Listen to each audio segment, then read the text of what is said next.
on in. If you are shopping for a car now or in the next 12 months, I want you to type me in the comments. All right, so we know who we're talking to. And Instagram. All right, Instagram. I see Instagram log this out again because I switched from the screen. We're just getting used to this. But as you come in, if you are shopping for a car now or in the next 12 months, just type me. And I want to know, because I want to talk specifically to y'all. If you're shopping for a car, after that, that's fine. But I want to talk specifically to the people who are shopping now. Now, after you let us know if you're shopping, I want you to check in. Where we at? Where are we at today? Let me know where you are in the country. I like to do a roll call, check in. Where are we at in the country? Good to see you, Calvin. Good to see you, Catrella. Good to see you, Charlicia. Steeler Nation, St. Louis in the building. I see you. Okay. Hold on. Let me go here. TikTok. All right. Where y'all at? Let's. Okay. I see Dallas, Texas. I see Tampa.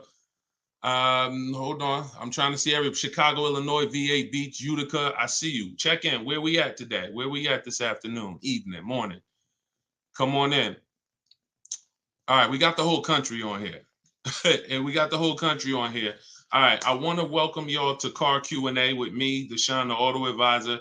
As you come in, if you could spend a minute or two with us, 5-10 minutes, an hour, you're gonna get a lot of value out of it. We're getting ready to do some rapid fire Q&A, and we're gonna be answering all types of questions about car shopping and what you need to know to make sure you're saving thousands on your next car and every car you get after that. So as you come in, if you're not subscribed, if you're not following, you will benefit from hitting that follow button. You will benefit from hitting the subscribe button, because we're going to be doing this live show pretty regularly to make sure that you guys have access to all the information. So before we get into Q&A, I want to give people time to come in. I also want to finish up the housekeeping. My new digital book, Car Shopping for People That Hate Car Shopping, is now officially released. We are doing a 75% off sale. It's normally $97. It's a digital book.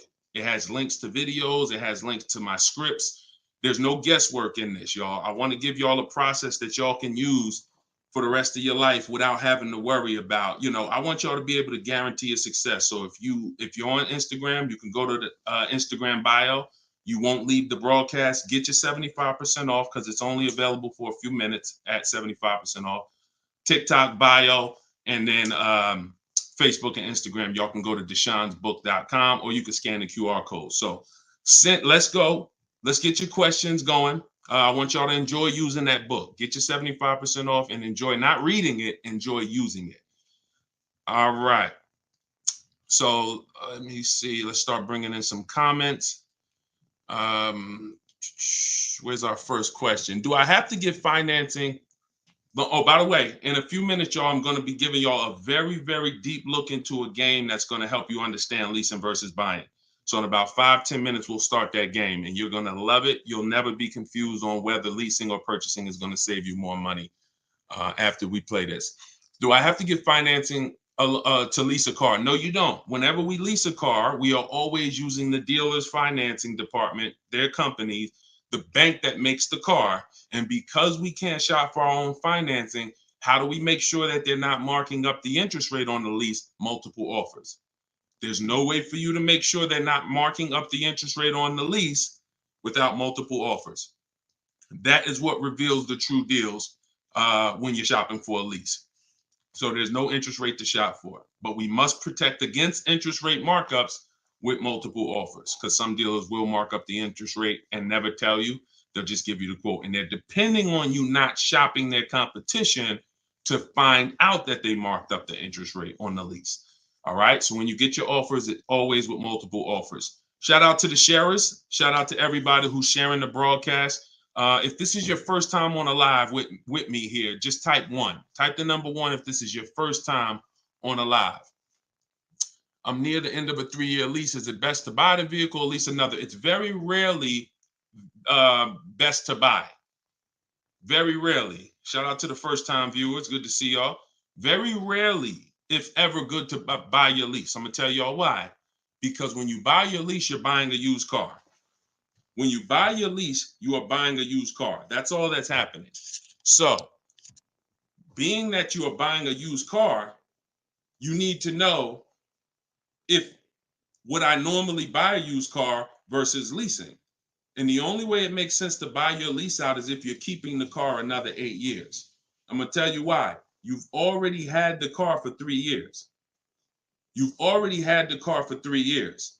Most people, when you buy your lease out, you're getting another 5 or 6 year loan for the balance. So you're committing to 8 or 9 years of payments on the same car. This spills into bad lease deals. The reason we don't take 48 months leases on a lease, because we're paying too long on a vehicle that we're giving back. We never want to be tied up long term in a vehicle we're giving back. That's the whole point. Leasing is meant to be 3 years, 39 months, sometimes 2 years, depending on what they're offering, in and out, switching cars very fast, always under warranty, keeping our payments low. Okay. Can y'all light up TikTok with the likes? Can y'all continue to tap the screen on TikTok? I see we got a few hundred people. We got about 400 people on total, all the broadcast. Could you actually hit that share button? Because I promise you, y'all, no one will ever get mad at you for sharing my page with them. I guarantee you that. In fact, my goal is to get them to thank you. Hey, thank you for sharing that. I like that guy's stuff. We try not to waste any time here. What about paying cash? VJ Live said, let me put this question up on the screen. If you're on, make sure you're subscribed on YouTube so y'all can see the whole thing, the presentation, when we share these numbers. We can't do that on Instagram and TikTok. So VJ Live said, what about paying cash? I have about 15,000 and I don't want payments, but they keep trying to push me to 25 grand range so I can have payments. Here's the thing.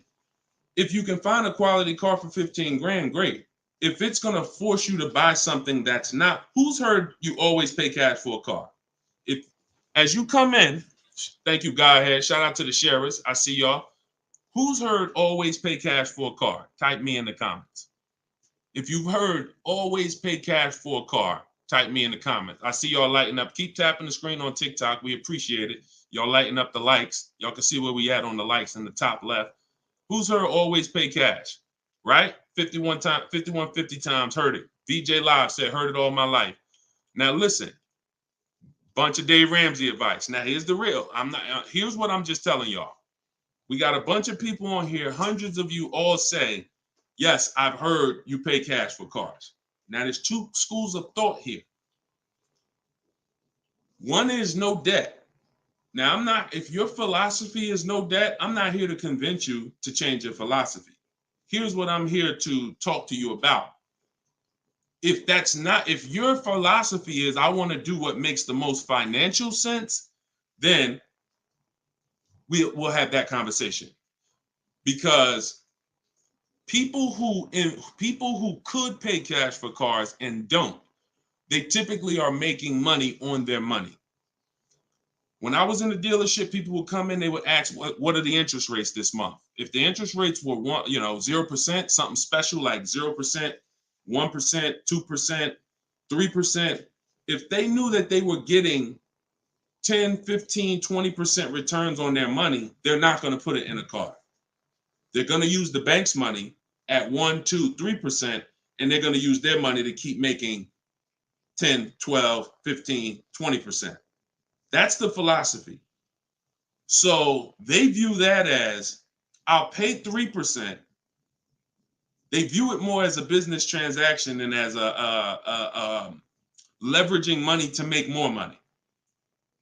See, some people will tell y'all people who don't pay cash for cars, they're into debt. But I'm here to tell you that when I sat with very, very savvy people in my career with Mercedes and General Motors, I had tons of people who could easily have wrote a check for the car. I want you to know that if your goals are to eventually get into making more money with your money, investing your money, getting 10%, 12%, 8%, trying to beat inflation, then you're going to have a problem putting your cash into cars. Because not only, if let's say we park right now, this is just as answering VJ Live's question, because I got it up on the screen here on YouTube and Facebook. He's asking about paying cars. And many of you, as you sit on the show, you'll see, Dad, that's a similar question. Many of you will see someone's going to ask the same question you have. When we start seeing that we can actually use the bank's money for less, we're gonna realize that when you put $20,000 of your hard-earned cash into a car, that money cannot make you more money.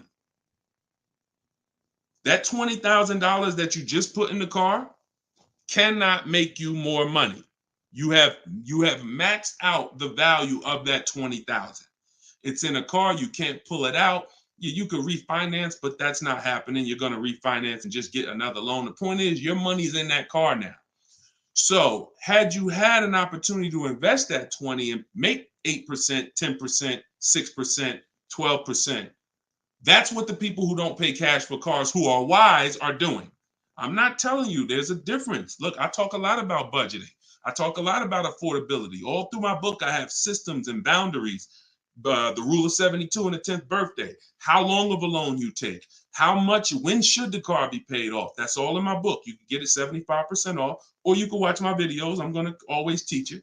But if you want it all in one place right here, get the book, 75% off. It's in my TikTok or Instagram bio. But that's what we got to know. We got to know if we're going to use leverage and use the bank's money, there are extremes of leverage. There is over leverage. And we cannot be over leveraged. That means we're taking a loan that's too much, too long, we just want to borrow to try to afford a car. And you see this a lot with older cars, people buying luxury cars that they really can't afford because, brand new, the car is 80 grand. But if they get a 10-year-old one and they get a 5-year loan, now they're in a 2013 AMG Mercedes with 90,000 miles on it. So that's the opposite extreme. Using leverage and loans to buy things we can't afford. But then the other opposite extreme is paying cash when we don't have to. Finding that balance between getting the car we want, getting the best car we can afford. Because you said, hey, I'm trying to find a car for 15 grand. I can't find it. They want me to spend 20, 25. Well, the name of the game is you better learn how to find if there's any cars out there for 15, you better learn how to find them. And you look everywhere, you look over all the marketplaces, and before you raise your budget up to 2025, we have something we do called the perfect budget. You got to go to 17 first. You don't go from 15 to 2025. You go from 15 to 17. See if I can find anything good for 17. Oh, I can't. All right, now I go to 19. And I have this calculator that's going to help you guys inside the book. It's called the Perfect Budget Calculator. You put in the money you have, you put in what you want your payment to be. It's going to tell you how much car you can buy. You put in your state, so we could have. How many times y'all walk in, right? And you're like, man, I want to spend 25 grand on a car, but you forgot to factor in taxes and the fees. How many times does that happen? Type ouch if you've ever dealt with that. Let's be willing to be honest. You had a budget in your mind. This is what I want my monthly payment to be. This is what I want to spend on the car. Next thing you know, you're a little over that budget, or sometimes a lot over that budget, and you're leaving like, all right, I see you, 919 Mike. Thank you. I see you, Mika Larkin. Shout out to everybody willing to be honest. See, in order for us to really make sure we don't make these mistakes, we got to be honest of the fact we've made them. So that's what we want to do. We want a budgeting system that tells us when we can. You spend any more than this, and you're going to be over your budget. You said you want a payment of $400 a month. That means you said you only got $1,000 to put down, or nothing to put down. Here's what you can spend on a car. And when you use this perfect budget calculator, you're going to never go over budget. Because honestly, y'all, we don't want to be anywhere near our top of our budget. We want to be shopping under our budget. That's where I want y'all. Under your budget. That's why I said if your budget was 15 and then your max might be 20, 25 with a loan, all right, we got to go from 15 to 17, to 17.5 to 18. We don't just jump to 20, 25. But we need a methodical system to do that, to help us do that. How do I get out of an upside down lease? Jose, you can only sell out of it. That's all you could do. You could sell out of it. If you, no matter what, y'all, who's in a car that they want to replace and they think they're upside down? They may have some negative equity. This is all in the book. I would really like y'all, the reason why I'm doing the 75% off, couple reasons. The book just officially came out, but I really want y'all not having to remember this. Yes, this live rebroadcast is going to be syndicated. So no matter when you're watching it, the information is going to be valuable and applicable. But I really want y'all to have the book so that you can actually reference the information over and over again. Thank you, B-Bad. Thank you for this info. Thank you, SJF Racing. So, all right. Yes, 25 goes to 30 real fast. Let me show y'all something, and then we'll continue. This is where we are right now on Goodreads.com. We're rated 4.94. We've already received 27 reviews, 31 ratings, and the book hasn't been out yet. So if you go to Goodreads.com, if you're on YouTube, if you're on Facebook, you can see what I'm posting. But I'm sharing the fact we're already rated 4.94, 31 ratings, and the book hasn't come out yet. So now that it's officially out, I really want y'all to have it. And so make sure you take advantage. Get your 75% off. It's normally $97, but while you're watching here, it's 75% off. Everything I teach is in there in one place, so you don't have to remember it. All right. If you have let's talk to the people who are in an upside down lease or upside down loan. First of all, we don't want to be there. I'm gonna tell y'all why. If you're in an upside down lease, that means you didn't pick your mileage correctly. That means something happened, because with a lease, you have to have predictable miles. You have to know how much you're going to drive roundabout. You got to be able to guesstimate. That's why if you're running a Turo business, when you're trying to rent the car out for, 40,000 miles a year, or you don't know how much it's going to be on that car. Could be 20, could be 40. A lease is not good because you can't predict the mileage. But in normal life, we can predict our mileage very closely. Now, when things happen, let's say you were working at home, and now all of a sudden you are, you're not working from home anymore. Now you got to drive into the office to 20 miles away. Well, that's a lifestyle change. That can lead to you racking up mileage penalties. But here's what we don't want to do. You don't want to buy that car, y'all. I'm going to tell you why. Every time you lease, you have a price that you can buy the car for. Most times it ain't worth that. Yes, in the last couple of years, we saw a couple cases where, the buyout prices were good. Before the pandemic, the buyout prices usually were nowhere near what you could get a comparable used car for. So if your car was 3 years old with 36,000 miles on it, the prices they were putting was to make you not buy the car, was to make you send it back to them so that they can handle it and resell it.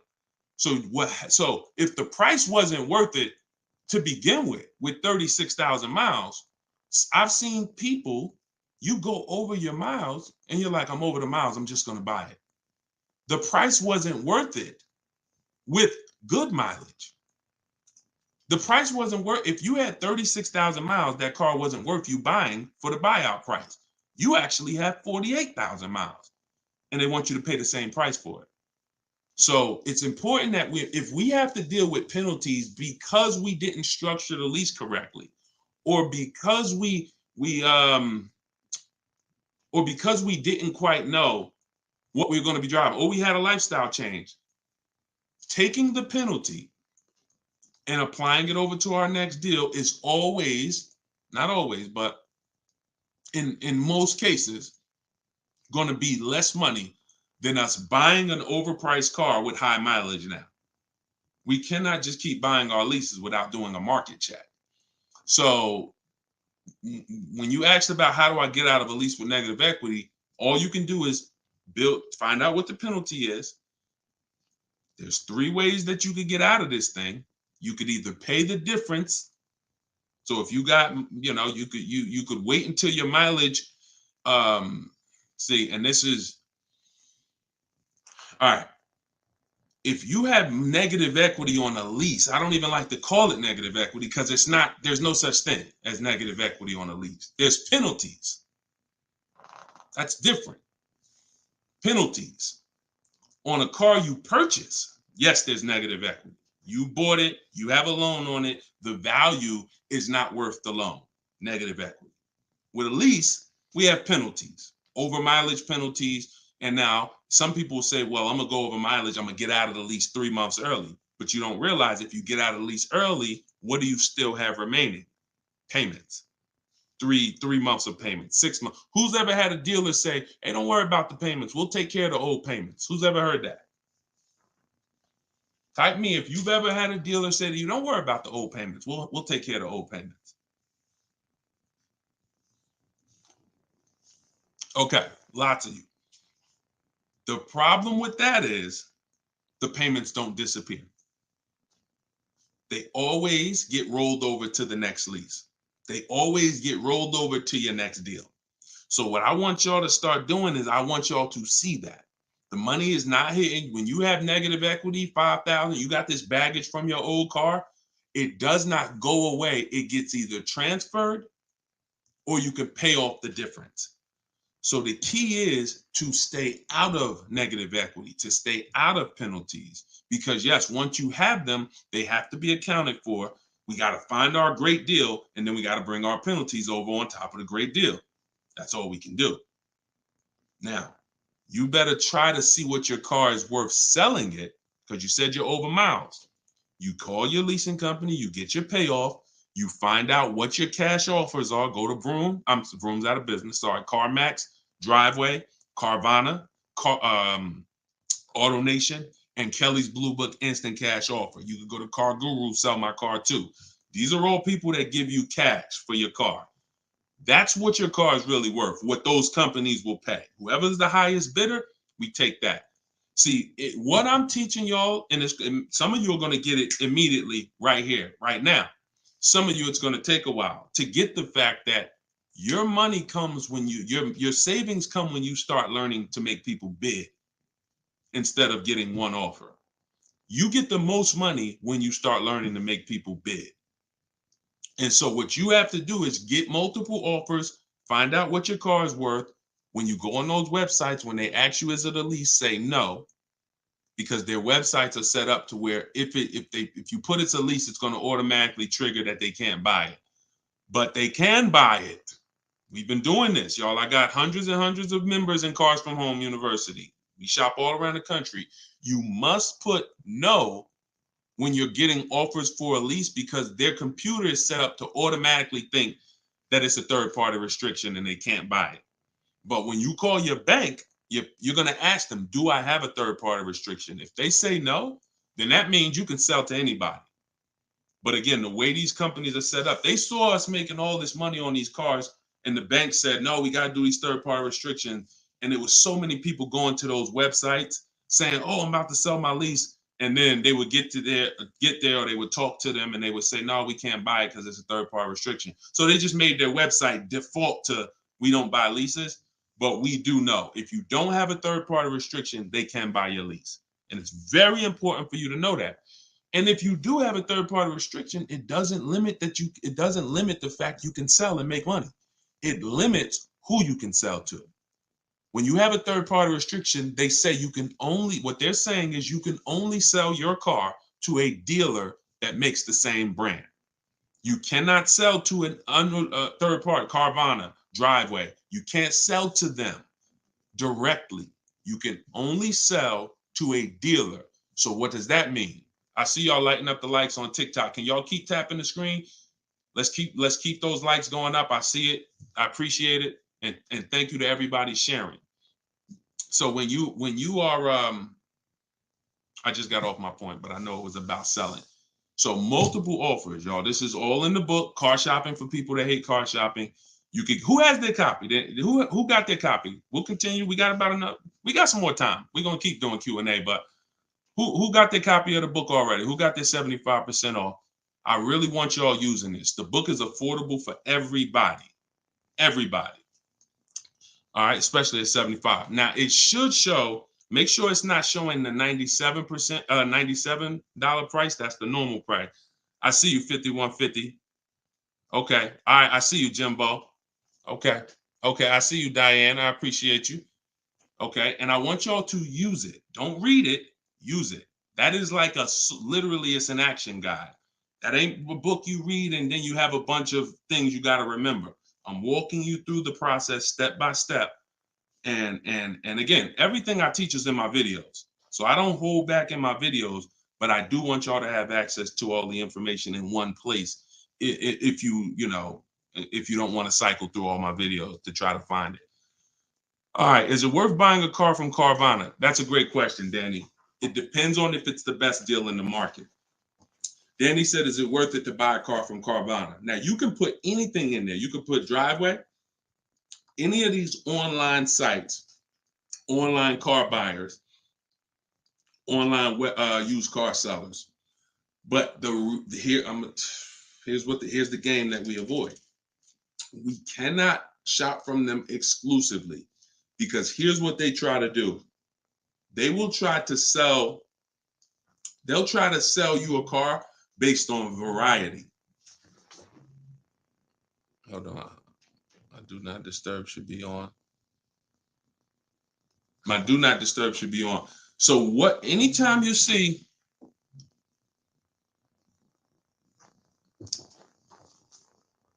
hold on one second. I keep getting a call and I don't know why it always does this. I don't want to lose the people on Instagram. Hold on, Instagram. We got you. All right. We should be back on Instagram now. Okay. So most times, especially when we're selling our cars to these people, you got to realize we sell our cars to Carvana, to Driveway, to all these companies because they pay more than dealers on average. If they're paying more than dealers on average, they're usually not the lowest price. When they're selling the cars, they're usually one of the highest. You can't pay people more than dealers and then turn around and sell for less than dealers. That could be part of the reason why Vroom went out of business. But whenever we shop for a pre-owned car, Carvana is always on the list. Whenever we shop for a pre-owned car, CarMax is always on the list. Driveway is always on the list. Why? Because we shop everywhere there's a used car. You may have been trained to shop local with used cars or to shop I only go to Car Gurus. Then you're missing the stuff that's on cars.com. You're missing the stuff that's on carfax.com. You're missing the stuff that's on Driveway. You're missing the stuff that's on CarMax. So we got it just the same way. If we were buying a baby stroller, we're going to go to Walmart, right? .com. We're going to go to Amazon, right? We're going everywhere, right? That's the same way we got to be when we're shopping for used cars. Carvana is just one marketplace. And unfortunately, there are people who shop from them exclusively because they're like, oh, I just love Carvana. I don't have to go into the dealer. And they don't realize that, one, what I teach you won't be in a dealer more than 30 minutes. And also, if I'm not checking their prices, I'm going to overpay. And I'll literally have I didn't have to go to a dealer, but I got a car in my driveway that I could have got for $5,000 less if I just shopped around the right way. I did just mention Auto Trader. Auto Trader's on our list, Alex. Auto Trader is one of our marketplaces.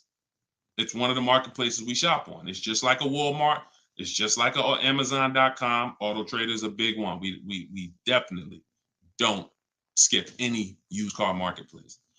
Now, we don't use Auto Tempest because Auto Tempest pulls and aggregates some data from other people's websites. They're not their own marketplace, so they can't get all the data. So that's why I don't use them. We just go direct to the marketplaces themselves because no company has the rights to market everyone's product. And so as long as no company has the right to market everyone's products, the only way we're going to see all the product is by being on all the marketplaces. But I'll show you how to do this quick. This shouldn't take you more. Look, y'all, this is going to sound crazy, but it shouldn't take you more than 60 minutes, 90 minutes to get your best deal on a car. No, 90 tops. Tops. Not only do I want y'all saving thousands, I want y'all to save time. Deciding what you want, shopping, test driving, that takes time. That's fun. Getting the deal, that should not take you more than 60 to 90 minutes when you learn how to get bids. Okay. And the more you stick around, the more you use what I teach, you're going to make deals and save more money in like less time. I don't want to spend more than 60, 90 minutes getting my car deal, and I don't. All right. Ivan said, planning to get a new car ASAP. What are the steps to prepare that you would suggest? Well, first thing is to know whether you're buying or leasing. Let's go into this game. All right, let's go into this game. Thanks for reminding me. Now let's this is a game that I've done this on in some master classes. This is also in Cars from Home University, my video library. So what I want to show y'all is I want to show y'all this game I like to call Who's Winning. Okay? This is why. Now listen, we get ready to make some people mad at some people. I don't want y'all to get mad, but once y'all see this, y'all are gonna be mad at some people who taught y'all bad information about leasing, and it's cost y'all money. This is always step one. Now I'm getting calls from Facebook. How could this is so weird. I don't get how the heck I have my phone on do not disturb and I'm still getting calls. That is so weird to me. Got to figure that out. So bear with us, Instagram. Instagram is always the one that has to bear with us, you know.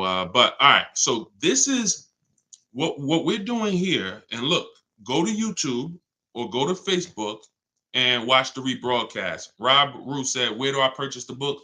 Everybody who wants to purchase the book and get the 75% off, if you're on Instagram or TikTok, go to my bio, click the picture of me, go to my bio, you'll see a link, and then you'll see 75% off.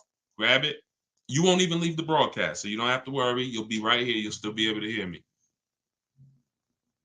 And then if you're on YouTube, or you can go to deshonsbook.com. If you're on Facebook, go to Deshon's Book, or you can scan the QR code. So what we're about to do, I'm going to ask y'all a question. We're going to go down the road and we're going to compare two different people here. People who buy a car and people who lease. This is step one.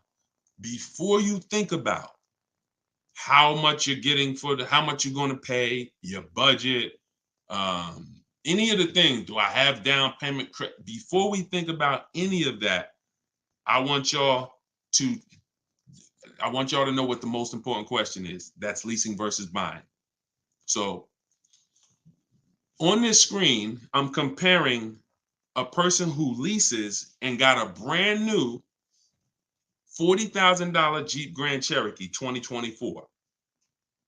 Now, I want y'all to look at this if you're on Facebook and Instagram. If you're on Facebook or YouTube. This person with a good lease deal is paying $500 a month. $500 a month for a brand new $40,000 car. Now, the person who purchases, some of y'all know every $5,000 on a loan is about $100 per month. So if you're looking at a $40,000 car, you're looking at about $800 per month on a 5-year loan. Now, I got this person in here on a 6-year loan at $675 a month. That's how much this car costs. 6-year loan, 3.99%. $675 per month. Let me ask y'all a question.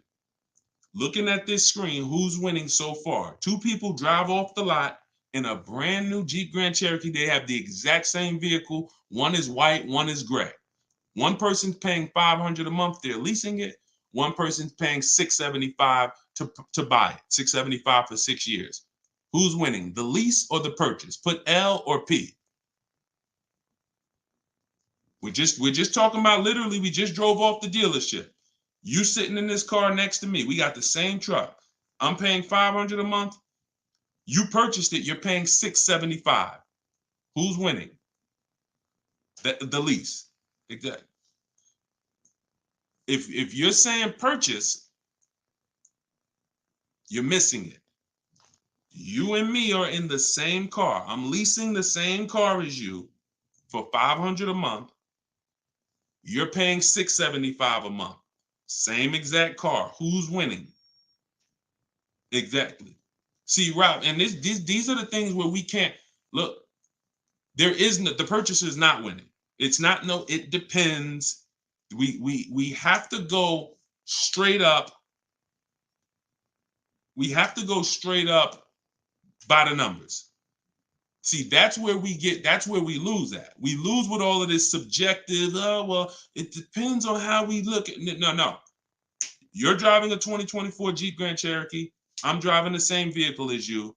I lease it, and every month $500 comes out of my household. Every month $675 comes out of your household. We have the same exact car. Who's winning? The lease. Exactly. That's what we got. We're gonna go down the road. And listen, go subscribe to YouTube. Watch we're gonna syndicate these episodes. So you might be watching the syndication. It doesn't change the value. I want you to see that $500 a month coming out of someone's household is $175 less than $675. So the person who leased so far is $175 per month richer. Every month, the person who's leasing over here is $175 per month richer. Now let's go to the next slide. Now, 3 years later, person wants to buy. Person wants to buy. Now, here's the thing about the purchase. There's an amount you owe.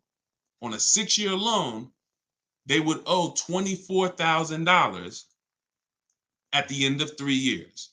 I've already done it. You can watch this. That's how much the balance on their loan would be. It would be $23,400. So that's the amount they need to break even on the car.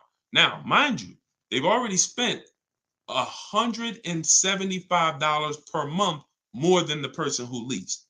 So they're $6,300 poorer. You can see they're $6,300 poorer. See, I want y'all to see that everything that you're doing when you're not leasing is trying to catch up to the person who got a great lease deal.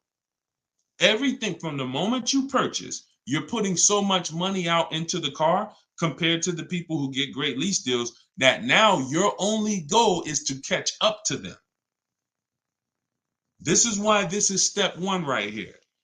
Go to YouTube, watch it on YouTube so you can get the whole view. So 675, 500. Now, this vehicle, y'all, is 40,000 brand new. What is a 3-year-old vehicle worth? If it was 40,000 brand new, what is it worth after 3 years? 40,000 is a fair estimate 24,000.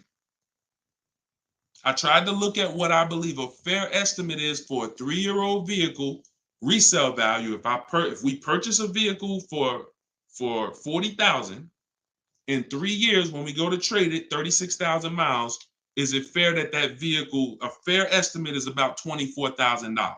You're not getting 28. Let's be honest here. We're not buying a vehicle for 40, coming back and get 28 3 years later. So here's the problem. When we get 20, you're not getting 28.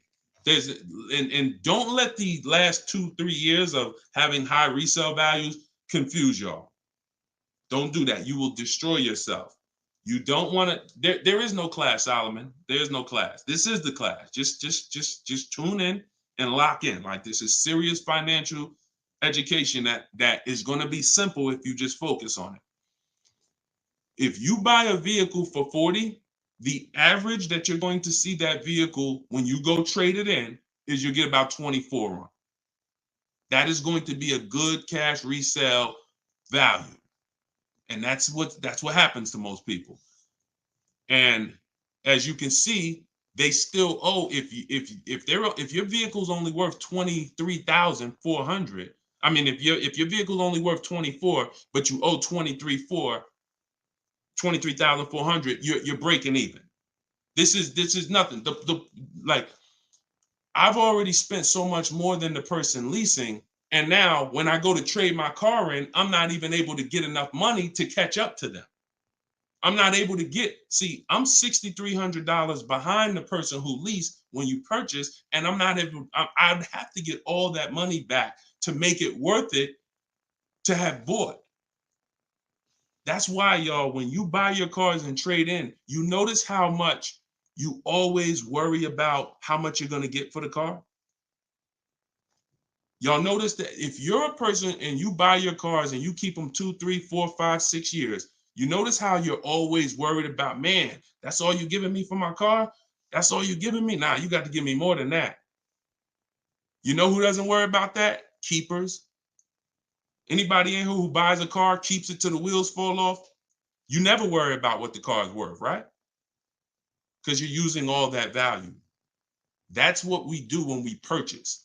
But here with a lease, you're always behind. If you purchase a brand new car compared to a person who leases, you're always behind. You can't catch up with them. You're paying too much money.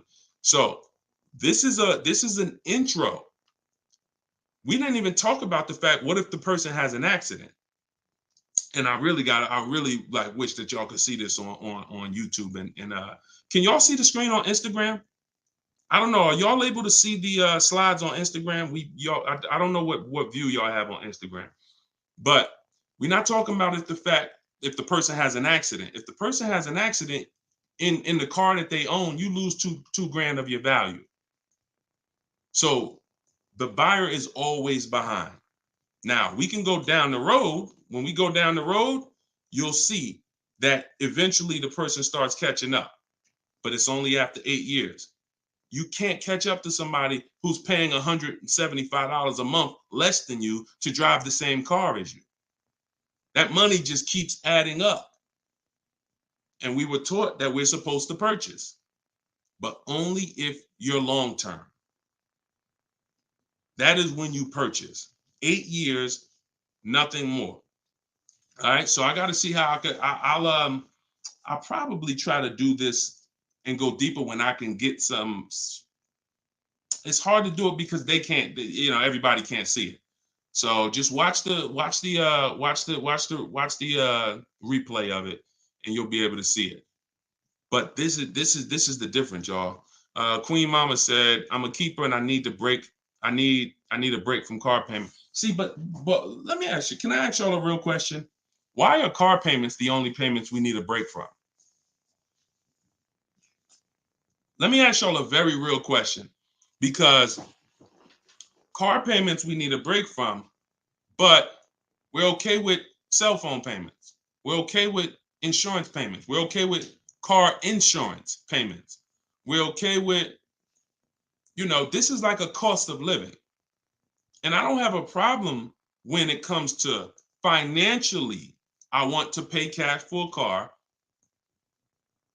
and I'm just going to keep my debt down, and I'm going to make sure that, the interest rates are high right now, so I'm not going to look to borrow. I'm just going to pay cash. That's fine.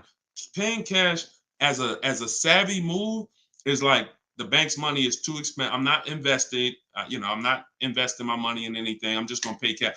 But why are car payments the only ones it's the only payment we look and say, well, I want to avoid that. We don't do it with houses. We don't do it with anything else in life. And sometimes it makes us get a bad car because we like, oh, I'm just going to save up $8,000. I'm just going to say. Meanwhile, if we knew how to properly structure our deals, we can get the best car for our budget, under our budget. Because y'all know all cash is saved up payments, right? All people be like, oh, I'm going to pay cash. If you save up $20,000, that's just a bunch of saved up payments. Yeah, she said, I'm tired of house payments too. I understand. And again, if we have the cash and we can go and we can look, I'm going to teach you how to pay cash for cars if it makes sense. And if you have cash, that's great. We got to make sure we get the best price on the car. But at the same time, you need to know when it doesn't make sense to pay cash.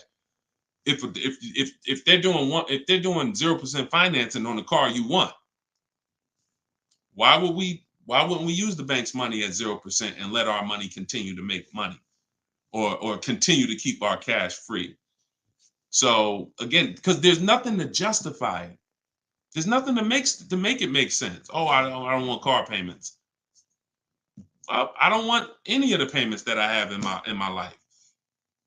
But my goal is to get the best the best out of what I'm paying for. But yeah, it's a lot that goes into it. You got to make sure that those that's why, y'all, we got to shop below our budget. I need a break from rent. Yeah, we got to shop below our budget. Look, when we let people talk us into cars that are above our payments goals, that are above our monthly expense goals, oh, now we get tired of them. But if your monthly budget was 500 and you went in and you left with a great car at 450, 425, you ain't really tired of that payment. You're tired of the payment, right? Like, you're tired of the payment that's 700 when you really didn't want to go above 650. Now you're like, dang, I'm paying 700 for this car. Dang, I'm getting tired of this.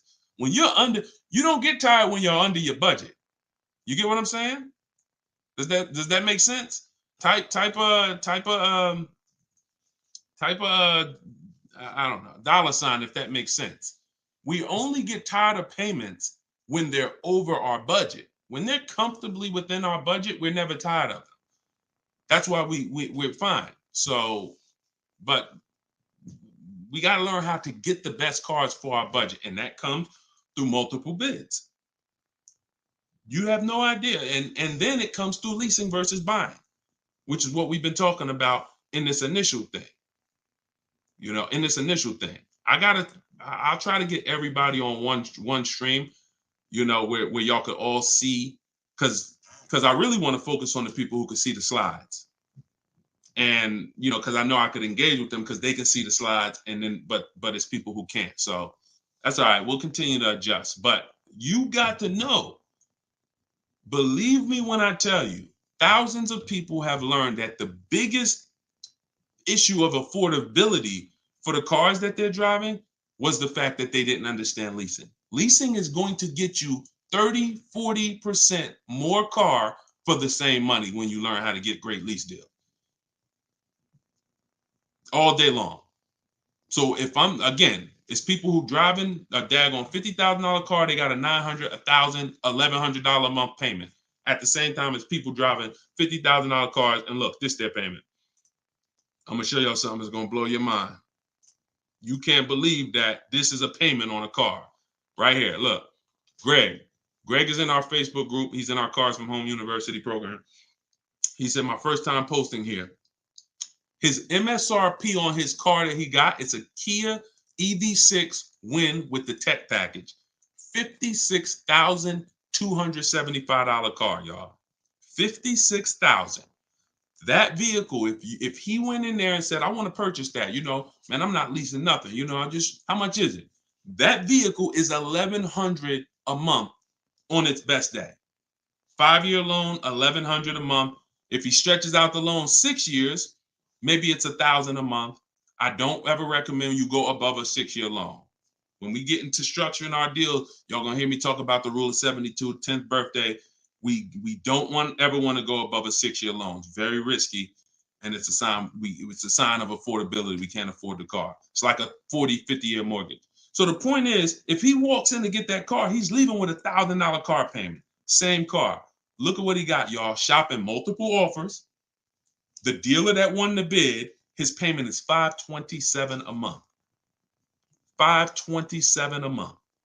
He gave him first month's payment, and he drove off. He said no other dealer came close. Some people may have shopped that car and said, Deshone, I was shopping a lease for that car. They was telling me it's $800 a month. Absolutely. That's normal, because the overpriced dealers that we don't buy from are going to take their shots. But in order for us to see that, wait, this car is not really $800. The best deal on this car is $527. We have to shop multiple offers. Now, it's not always going to be that dramatic, but I promise y'all, when y'all shop multiple offers, it's going to blow your mind. The best deal to the worst deal is going to be $3,000 to $5,000 different. And you're going to see that some of the dealers that you've trusted the most, that you've been buying from, maybe your family been buying cars from them, some of them may be the ones to take the biggest shot at you. So you have to shop multiple offers. But y'all see how there's no comparison to that deal Greg just got? $527 a month. Another person is driving the exact same vehicle paying $900. This is how, when y'all see these videos of that, people average car payment is $1,000. How? Because they don't understand leasing. They don't understand leasing. Once you understand leasing, you'll understand how these people are getting jammed up and how you may have gotten jammed up in a high car payment for a car that you might feel like, oh, I'm paying way too much money for this car. And then the opposite side is, if we are purchasing, we have to make sure we are getting the best price for the car and we are getting the best interest rate we can get. Does he lease to buy? No, we don't do lease to buys. We don't mix the two. Leasing is its own benefit. That's a great question. Great question. Let me put the banner back up for those of you who want to get the book. See, if you don't want to have to remember all of this, grab your book. My new book is called Car Shopping for People That Hate Car Shopping. It's digital, so you could download it, be literally using it in 2 minutes, and just go to deshonsbook.com. It's 75% off for our launch, and you can get your copy. If you're on Facebook or if you're on Instagram or TikTok, you could go right to my bio. Click the link in my bio, get your copy while it's 75% off. Price goes back up to $97, I think, after 30 minutes. All right, so your payment is over $1,100 now, and look, that means your loan is probably somewhere around 60 grand or more. Depends on how much it depends on what your term was. So if your payment was $1,100 a month, on a 5-year term, that's a $60,000 loan. That's about a $5,500 loan on a 5-year term. So you want to look at other ways to acquire that car. Is there a way that I could have been in this car for less money? Now, watch this, Gigaware, because he's being honest. My payments is $1,100.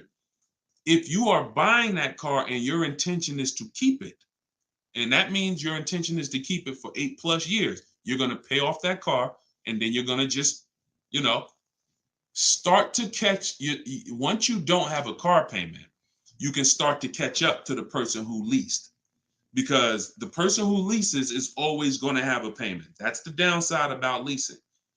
There is no opportunity for you to pay off the car, and you don't want to. Again, it's not like when you're not keeping cars long enough, you're getting great lease deals. The goal is not to pay off the car. The goal is to drive the most car I can for the least amount of money. That's the goal with a lease. The goal with a purchase is to now pay off the car and start to now keep the car long enough for the depreciation to cool off. Depreciation is the value that it loses every year. Thank you, Becky. Good to see you as well. Long time. Great to see you. So depreciation is the value the car loses every year. When you buy a brand new car, you lose 20% the first year. Then you lose 15%. Then you lose 15%. Then you lose 12%. Then you lose 10%. And as you keep the car longer, it gets to a point where you're only losing 5% or so a year. But you must keep that car long enough to get to that point. And what many of you have been taught to do, you may have been taught to, man, I buy my cars and then I'm replacing them in 3 years. I'm replacing them in 5 years. Now I'm replacing my cars when they're losing the most value. That's not when you want to replace a car. You now bought the car, it's losing value like crazy for the first 6-7 years. Now, perfect. It's going to cool off now. It's paid off now. Now I can start to recoup some of all that money that I put into that car. But most people don't do that. You may have been taught, I just go and get another car and I start the process all over again. So not only are you never getting to benefit, not only are you always having a payment anyway, you're not getting the benefit from all the money that you're putting into these cars. You're never allowing the depreciation to cool off to where you got no car payment and you just got a car out there and you can stack some of this money up. It just happens all the time. It's an issue of not understanding leasing. Leasing is for short-term people less than 8 years. Purchasing is for long-term people more than 8 years. And don't worry, we'll continue to go deep on this. All in the book. So anyway, anybody who wants to really know this and have it all in one place so they can use it, if you're shopping for a car now or in the next 12 months, you need this stuff right now. You know, I got tons of videos all over all my Facebook pages. But if you want all the information in one spot, get your book at 75% off. Just make sure that it's not showing the $97 price. Whenever you click to the website, make sure it's showing the 75% off price. So you can purchase off the bank loan. I don't know what you mean by that, Skinner. Is it smart to lease and then buy it out? No, see, and again, that's a very common question. Yo, what's the benefit of that?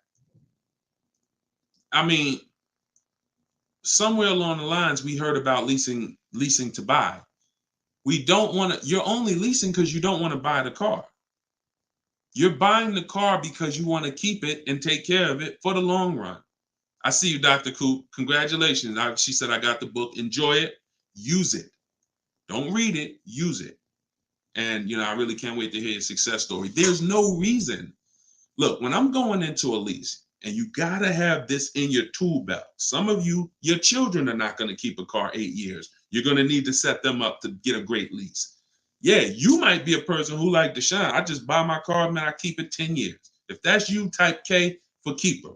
Most times, if you buy your car, you keep them 10 years, type K in the comments for keeper. Thanks, Ambi. Said keep killing it. Appreciate you. If you are, the book is called Car Shopping for People That Hate Car Shopping. It's in my TikTok bio and it's in my Instagram bio. But I think you only got, it's 30 minutes. You could get it for 75% off. While everybody is on, you could get it 75% off. Okay, so keepers, you are not, you're not worried. That's when you buy. When I'm going into lease, I'm not thinking about keeping. We don't want to mix the two. Leasing is, I'm going to get a great lease deal where I drive a brand new car for pennies compared to purchasing. Or for a small percentage compared to purchasing. That is a lease. My goal is not to buy the car. It's not to buy the car. You see, when we keep, we win. When we lease, we win, as long as we're getting good deals. But it's people who are mixing the two, and that might be you, and that's where we lose. We buy, and then we trade. We buy, and then we sell it in 2 years, 3 years, 4 years. We tired of it. Oh, I'm gonna go switch out of this. That's mixing. The other one is you lease, and then you purchase the lease. So you lease your vehicle, and then you go buy it at the end. That is mixing. You don't want to mix because the benefits of leasing are laid out. The benefits of purchasing are laid out. Very clear, separate benefits. When you mix the two strategies, you lose the benefits. And again, most people who would tell you they bought their lease, they're buying it with a 5 or 6 year loan when they've already been paying 3 years to lease it. The lease is 3 years. The loan is 5 years. That's 8 years. And I'm going to tell y'all how this happened. How I figured out this was so bad, I'm going to be honest with y'all. I was in the dealership one day. Somebody comes in. They're like, hey, I want to replace my car. So I go out and I look at the car. I ask them what they owe. No, I don't think I asked them what they owe. They come to the dealership. They say, yeah, I got a car out there. I want to trade it in for a new car. And I'm like, okay, that's pretty normal. Let's take a look. Here's what happens. I say, what year is it? And they'll say, well, it's a 2018. I'm just using like a real example. Like they say, oh, it's a 2018. Now I'll ask them, how long have you had it? And they'll say, well, I bought it brand new. So I've had it 5 years, 6 years. Now, follow me, y'all. Everybody on here, I want your opinion on this. Person comes up and says they've had a car for 6 years. They bought it brand new. They've been paying on that car for 6 years. Don't you think that car should be paid off by now or almost paid off? Yes or yes. Type Y if you understand. Person bought it 6 years ago. You go out and I'm like, okay, mister, how long have you had it? They're like, I've had it for 6 years. So I'm like, okay, perfect. Everybody's saying yes. So this is what I'm thinking. This is how I found out buying your lease was a bad idea for most people, if not all. So I go and I say, okay, great. I see you're here trading. Now, in my mind, I'm already trained to talk to him about leasing because, thank you, Brent. I know you're here trading this car in 6 years. I want to show you what leasing looks like, and you're going to love that a lot better. You're not going to need this down payment. I'm going to be able to give you a check back for this equity in this car you got here. It's going to be all good. And I've helped some people do that. They come in and I show them the lease, and I'm like, you know, you keep just trading your cars, but if you lease, here's what, boom, that you could do. And then I'll give you this, you know, you get a big check back for your balance of your old car, all of that. So this is when it works, it's beautiful. But when it doesn't work, this is what it looks like. I'm like, I run in and I'm like, okay, your car is worth about $15,000. Instagram just logged me out. Instagram just logged me out of nowhere. I don't know what happened. Let's see if I could go back. All right. So now when it doesn't work, so I go out and I find, you know, the used car manager may tell me this car is worth 15,000, and I'm like, okay, perfect. It's probably paid off. Great. He's gonna get like a check back for like almost all that, and then he's gonna have a low payment. He's gonna love it. So I find out when I call the bank, I say how much you owe. He says, well, I don't really know. I call the bank. I'm like, okay, I'm calling for Mr. Jones' payoff on his, you know, such and such car. And the bank says, okay, yes, the payoff is $15,000. I'm like, wait, 15,000? How could he still owe 15,000? This doesn't make sense. I look at him and I say, the bank is saying you still owe 15,000 on the car. And I'm like, he's like, yeah, okay, yeah, I didn't know how much I had owed. I said, wait a minute. Didn't you tell me that you had this car since it was new? Yeah, and you told me you had it for 6 years? Yeah. How do you still owe? And he said, oh, I leased it first, though. What I did was I leased it for 3 years, and then I had bought it at the end. And I'm like, there we go. That's the problem. You leased it for 3 years. Most people, when they're buying their lease, they're going to put a 6-year loan on it, which means 6 years later, from the day you bought it, from the day you originally leased it, 6 years later, you've been making payments and you still have 2 more years of payments left.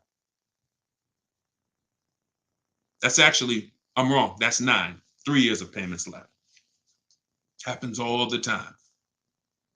So I literally, y'all, smart people on here, you'd never take a 9-year loan, right? Type never. You never take a 9-year loan. If you're enjoying, please subscribe to the YouTube channel. If you're not subscribed already, we still got probably 400 or 500 people on here throughout all the platforms. If you, whatever platform you're on, make sure you're following us, because this is the stuff we do. You would never, right? You would never take a 9-year loan. But the same adamant we're adamant we'd never take a 9-year loan. We got to see every single time. Thank you so much. I appreciate the gifts on TikTok and all the platforms. We got to take every time we hear about buying our lease out, unless we're going to pay cash for it, which is another discussion. But most people are not. They're going to take a 5 or 6 year loan out. So as soon as you hear lease to buy, as soon as you think lease to buy, I want you to think 8 or 9 years of payments on the same car. That's why it's a bad idea. That's why it's a horrible idea. Okay. Now, if you are comparing, we had somebody in our group yesterday who was asking about buying his lease out because he's going to give the car to his parents and because they're going to keep it long term. And the value of the car compared to the value of a similar used car is a great deal. That's different. Buy it. Because all you're doing when you're buying your lease is you're buying a used car. It's your car. I used to help people buy their lease. Hey, they come out of the office. We switch the plates because we got to re-register the car. And I'm like, okay, so how was it? Now, they just signed up for a 5-year loan, 6-year loan on a car that they've already been in for 3 years. They're not really excited about it. You know, I've had the car for 3 years. At least when you go buy a used car, you're excited about it. You're excited. Oh, nice. It's new to me. But when you buy your lease out, you're not really excited. Thank you, man. Y'all going crazy with these gifts and everything. I appreciate it. So these are the things, like what I want y'all to have, as long as you stick with me and you learn what I teach, you're going to have clear boundaries that you operate in that always protect you. That's the name of the game. There's clear things I do. There's clear things I don't do. I know I have rules. I have boundaries. And what I want y'all to get familiar with is the 8-year rule.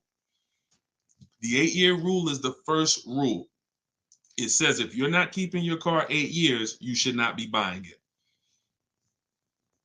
You can't outlive the depreciation. You cannot outlive the depreciation compared to someone who purchases. Now, it's too much to go deep on right now. We'll go deep because I know some people thinking, oh, Deshone, but if I pay cash for a brand new car, I'll pay less overall. Yeah, but if you pay cash for a brand new car, you're still laying out all the money. You're still laying out all the money and you're still trying to get that back. You're still, oh, I paid 30 grand, 40 grand, 50 grand. Do you understand that a person who leases that same car, what would you rather be? Big dog who thinks you're big dog because you're going to write a $50,000 check, or a person who comes in and says, I'm going to get that car for $500 a month. Do I want 50 grand coming out of my bank account going into a car, or do I want $500 every month? It's much more, it's a much more pleasant feeling to give a bank $500 every month to drive their $40,000 car than it is to say, okay, you want this $40,000 car, then you come give us a check for the whole amount and the taxes and everything. Now I'm taking the check out, boom. And again, there are situations where that's right, but I want you may have been somebody who's like, yeah, but I don't think it's right for me. And that's okay. That's okay. I'm not one of these people that's going to make y'all feel like you are wrong by using leverage and learning how to creatively acquire cars where it's a little bit of money coming out of your bank account every month versus what people have told y'all and how you should be buying cars. Thoughts about leasing luxury vehicles. It doesn't change, Dr. Doctober. That's a great question. He said, what are your thoughts about leasing luxury cars? Same principle, 8-year rule. I don't care whether you're leasing a G-Wagon, whether it's a Bentley you're looking at, whether you're looking at a Toyota Corolla, the 8-year rule is what applies. Because the 8-year rule takes into account the depreciation. If you look and say, that's a car I'm keeping for 8 years or more, you buy it. If that's a car you're not keeping 8 years, you're going to see you'll pay thousands less and drive a better car leasing it, even if you try to buy it used. So I'll need more than one broadcast to really go deep on this. I'm just getting familiar with how to use all of these tools where I can show you all stuff. But we'll continue to go deep on this. This is not a subject. If you've gotten years and years of bad advice, it's not always. Some of you get a breakthrough immediately, and some of you it takes more time because again, it's been beaten to your head, and people with loud voices who shout tell you this is what you do, or you never do this, or you always do it like this. You know, like who's heard somebody say never buy a used car? I mean, never buy a new car, always buy used. Who's heard that? Type of U for used. If you were taught you always get a used car, you should never get a new car. Who's taught that? And we got a couple more minutes. We'll stay on. We'll do some more questions. As long as y'all continue to share the broadcast and continue to stay tuned in, I see we still got hundreds of people on. Then we'll continue. All right, now let me tell y'all how. See. You either have to teach something that works for everybody, or what you teach will mess people up. If somebody says to y'all, every single one of you should be buying used cars, because that's what they'll say. Never buy a new car. Everybody on here should be buying a used car. So that means you think everybody in the country should be buying used cars, right? Yeah, absolutely. Nobody should buy a new car. Nobody in this whole country should buy a new car. Like, no, always buy a used car. Okay, perfect. So let's just say if you had your wish, everybody in the country will be buying used cars, right? Because that'd be better for them, right? Yes, if I had my wish, everybody would be buying used cars. Then here's my question. How do they become used cars then? How do they become used cars if everyone is buying used cars? I want y'all to think about this. If you had your wish, you could snap your finger, Mr. Financial Advisor, whatever you teach. How could everyone buy used cars? It's impossible. The cars come in new. They don't just, so if everybody was buying used cars, what's happening to the new cars? They're just sitting there. And then, so that's not a practical solution. How do we acquire? Who should be buying brand new cars? People who are going to lease them, and people who are buying new cars, who want to purchase, keep long term, and you could afford new. That's only if some people say, Deshone, I want to buy. I'm not leasing, I want to buy. I keep my car, but should I buy new or pre-owned? That depends on budget. That depends on, unless you want one specific from a year, sometimes it'd be like, oh, I want this special year. But if it's a case of, you know what, I could afford both. Should I buy new? Should I buy pre-owned? That's a matter of budget and preference. If I could afford a new one and I can keep it long enough to outlive the depreciation, then I'll buy new. But if I can't afford to get a quality vehicle for my budget, then I'll buy pre-owned. And some people want to treat themselves. Some people like, I only get a new car every 10 years, Deshone. I'm going to get something new. That's fine. That's fine. As long as it's long term, because time heals all wounds. We killing the likes on TikTok too. I appreciate everybody tapping the screen. Y'all still running the likes up. Appreciate it. Shout out to the subscribers. If you haven't subscribed to us on YouTube yet, please, we invite you to subscribe. This is what we'll do. You'll get notifications of when we live, so you can make sure you tapped in. I see you, Barbara. She said, I just bought the book. I appreciate everybody who got the book at 75% off. This is the launch. I'm excited. As y'all saw earlier in the broadcast, we're already rated 4.94 on Goodreads.com. We got 31 reviews. That book, Car Shopping for People That Hate Car Shopping, has been really changing people's lives and the way they shop. It's a tool. It's not something you read. It's something you use. So get your copy at deshonesbook.com, 75% off, or you can scan the QR code, or if you're on Instagram or TikTok, just go to my bio. And as long as you're seeing this, you still should be able to get it at the 75% off price. And it's immediate download. So, and you'll see as you read it, there's a reason I had to make it a digital book. I couldn't print it because it links to videos, it links to docs, I got scripts that it links to. There's no way I would have been able to do it printing the book. And then also, sometimes I need to update stuff, like Vroom went out of business 2 months ago. If I would have printed the book, now Vroom is, I need to be able to update real time when something happens, and I couldn't do that with a print book. I didn't want thousands of print books out there, and then something changes, and now I got to tell people, oh no, you got to get volume 2 now. You know what I'm saying? Thanks, Angelina. All right, so Dr. Coop says, I have a paid off Toyota. I don't want to trade it. Should I have a down payment? You don't need, look, if you can find a deal on the vehicle you want below your budget with no down payment, then do it. You said you have a paid off Toyota. You don't want to trade it in. Now, here's what I ask people. You put the vehicle to use, because if you're going to go and get another vehicle, then you're going to be paying for that vehicle. You don't really want, the only people I recommend have an extra vehicle is if you're a high mileage driver. Who's a high mileage driver? You're driving over 20,000 miles a year. Over 20,000 a year, type HM for high mileage. These are the only people that it benefits you having a paid off car like this. So sometimes it's worth it to buy your car, pay off the first car. And here's what I like. All right, so we got a lot of high mileage drivers watching right now. So I have a strategy in the book, and what you'll hear me talk about is really 2 routes for high mileage drivers, so that y'all can stop having all this negative equity when you come in to replace your vehicles. What typically happens with high mileage drivers, and the reason I suggest to them 2 cars, 1 car payment, is because they're putting so many miles on their vehicle, but your loan is a normal loan. Your loan is a 5-year loan or a 6-year loan.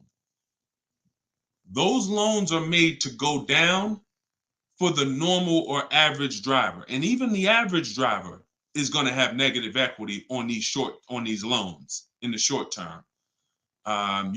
So when you are destroying the value of your car because you're putting 20,000, 30,000 miles a year on it, it's going from being worth 20 grand one year to now it's worth 12 grand the next year because you put 30,000. You're destroying the value of it, but the loan that's attached to it is not moving.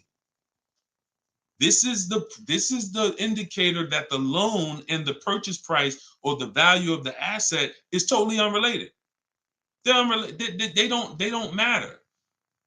That's why you have to make sure you get a good price on the asset. You can't just pay attention to what is my loan doing, because your loan doesn't tell you what you're really in the car for. So check it out. You now are putting all this mileage on your car. You come in 4 years and you're like, hey, you know what? Car got 200,000 miles on it now. Let me go ahead and trade this thing in. Problem is 200,000 miles, you still got 2 years left on the loan. You still owe 15 grand. You still owe 12,000. You still owe 20,000. And you are now seriously hurting your value, your next deal, because all that baggage you got to come to this next deal. The solution to stay out of that is to make sure that you are having either, I teach either 2 routes. Well, the third is really just be a long-term person. You could drive 30,000 miles a year. And if I'm a long-term person, I'll just have 300,000 miles on my car in 10 years. And then I just go switch it. It's keepers here that's long-term people, high mileage drivers, and they get their car. That thing got 250,000 miles. It's mostly highway. And in 8, 9, 10 years, they go and they replace it. No need to lease. Again, continuing theme. Long-term, don't think about leasing. Because some people who just tune in and they catch a brief, oh, is this so everybody should lease? No. That's what I'm trying to tell y'all. Long-term people, long-term purchase, you buying a car for your kid in college and they're like, yeah, I'm going to keep that thing for 10 years, man. You know I'm boring. Great.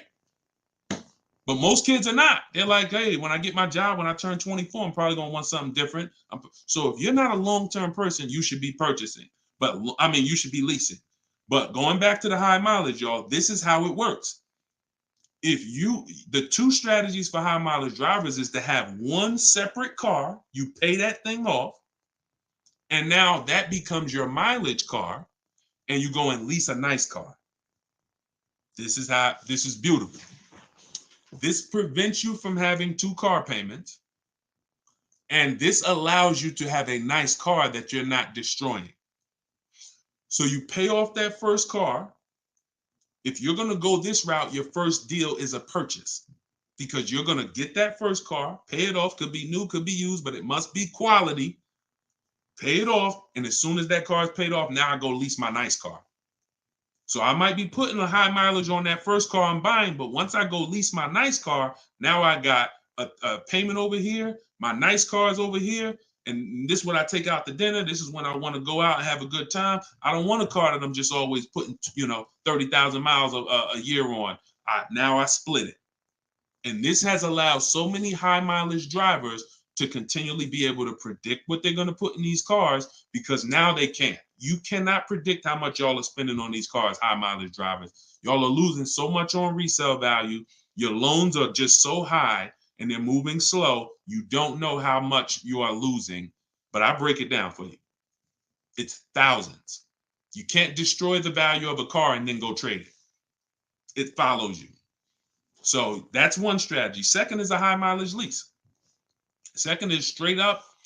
First time I experienced this, I had a guy came in and he was bringing back a lease with 75,000 miles on it. And I asked him, I said, man, I didn't even know. And that's my ignorance. I was selling cars and I didn't even know that was available. And I said, let me ask you a question. How long you been doing these, like, what do you do? He's like, I'm in sales. Like I do 25,000 miles a year, every year. I said, okay, wow. And you lease your car? He said, yeah. Because I already know what a good lease deal is. I just didn't really take into account back then. This is probably 2015. I didn't take into account a high mileage good lease deal. And when he told me what his payment was, And he said, yeah, I come back 75,000 miles. I drop that thing off. I pay my payment every month. Now here's the thing. He might only be paying $150 or $200 a month more for his super high mileage. But that's much better than him buying the cold car, destroying the value, coming back and trying to trade it with 10, 15 grand negative equity. So strategy, you are not really purchasing cars with strategy until leasing and purchasing is in your tool belt and you know when to use which. For your family, not just you, for your family. It's not just you. All right. So great questions. So this is the type of stuff that's in the book. Everything's in the book. Whether you see me live, whether you see me on social media making videos, you're going to get all the information. You don't have to worry about, oh, Deshone is holding back info. It's not. Now, access to me, yes, I have access. I have a Cars from Home University where I coach people personally and we work together. That's access. But as far as the information's out there. It's how you want the information. We'll get it to you anyway. If you want it all in one spot, get the book, get Car Shopping for people that hate car shopping. Download it now. It's 75% off. Scan the QR code or go to deshonesbook.com or go to my Instagram or TikTok bio and get your 75% off copy. But other than that, you don't have to worry about not having the information. See, what y'all have had to deal with is how do we make great car deals? How do we not pay penalties when we don't have the information? But now the information's here. It's here for you. It's just you got to decide, how do I want the information? Do I want to look through all Deshone's videos? I got a video on every topic. More videos to come. They're not in order, and they're for different people. Some of you are going to purchase used cars. Some of you are going to lease. Some of you are going to buy a new car. Some of you are going to pay cash. Some of you have good credit. Some of you don't. So throughout all those videos, you got to sort through that. In the book, you're only following one path. When I do videos, when I do a book, it's like one path. Let's stay focused so that we can keep you on track. That's why it's step by step. Yeah, that's how the book is designed. All right, how do you purchase a vehicle without proof of income? That's tough. You need other things that are going to weigh. That's a good question. So if you don't have proof of income, credit profile gets you approved, not credit score. So proof of income is usually only required when you have a lower score or you have a new company, new business, and they need some type of way to, try to, make sure they're going to be all right recouping their money. How is the car going to be paid? So if I didn't have proof of income, then I got to work on credit. Or I got to have a lot of cash. And even then, what's the reason we don't have proof of income? Once I know that, I could better explain. What's the reason we don't have proof of income? Seems dealers don't care about mileage if you release with them. That's now good time. So now watch this, y'all. This comment just came in. We'll still cycle through all the comments. We got another little while in this hour. We're getting through as much as we get through. It's good time on YouTube said, seems dealers don't care about mileage if you release with them. Absolutely a mirage. I asked y'all earlier, who's had somebody a dealer say, oh, we'll take care of the old payments. We'll take care of the mileage penalty. It's absolutely not true.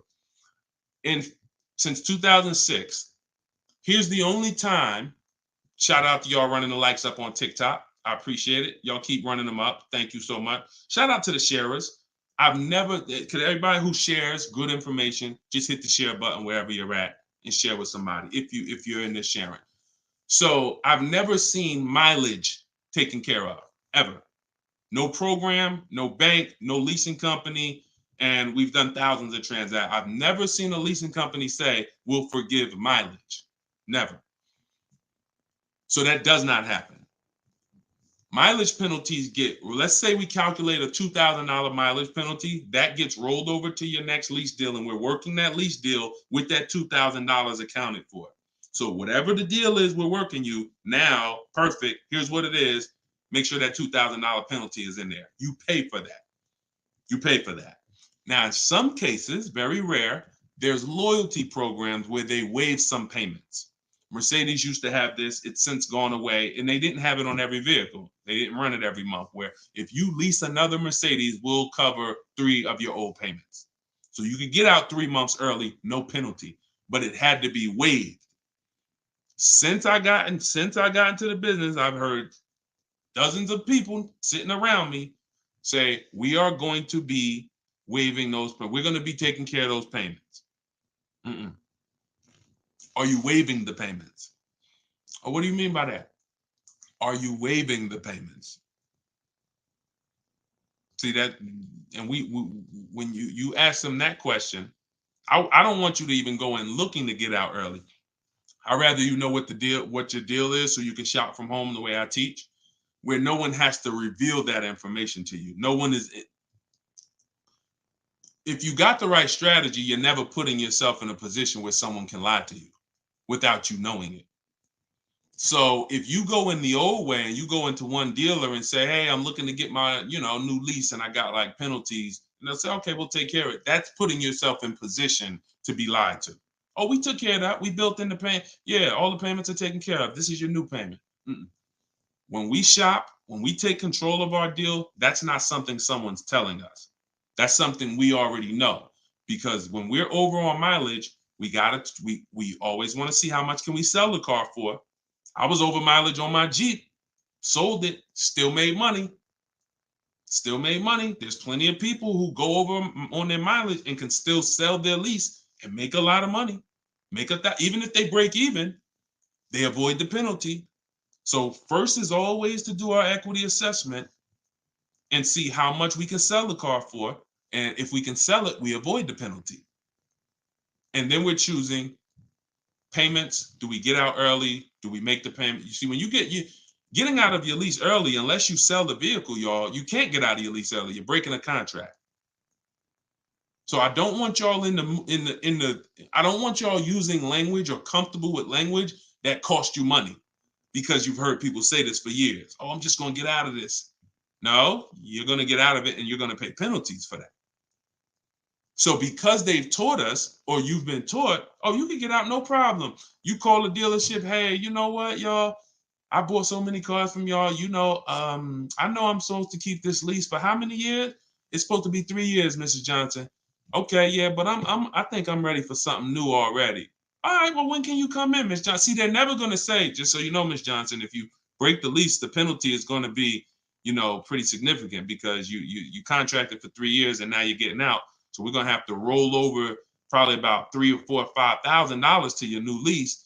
So no, they'll just come in, get you in, and all right, here's your new payment, Miss Johnson. You don't realize that I'm paying $100 more for this car than I could have been paying if I just waited. But because you've been taught to be a payment shopper, it doesn't matter to you.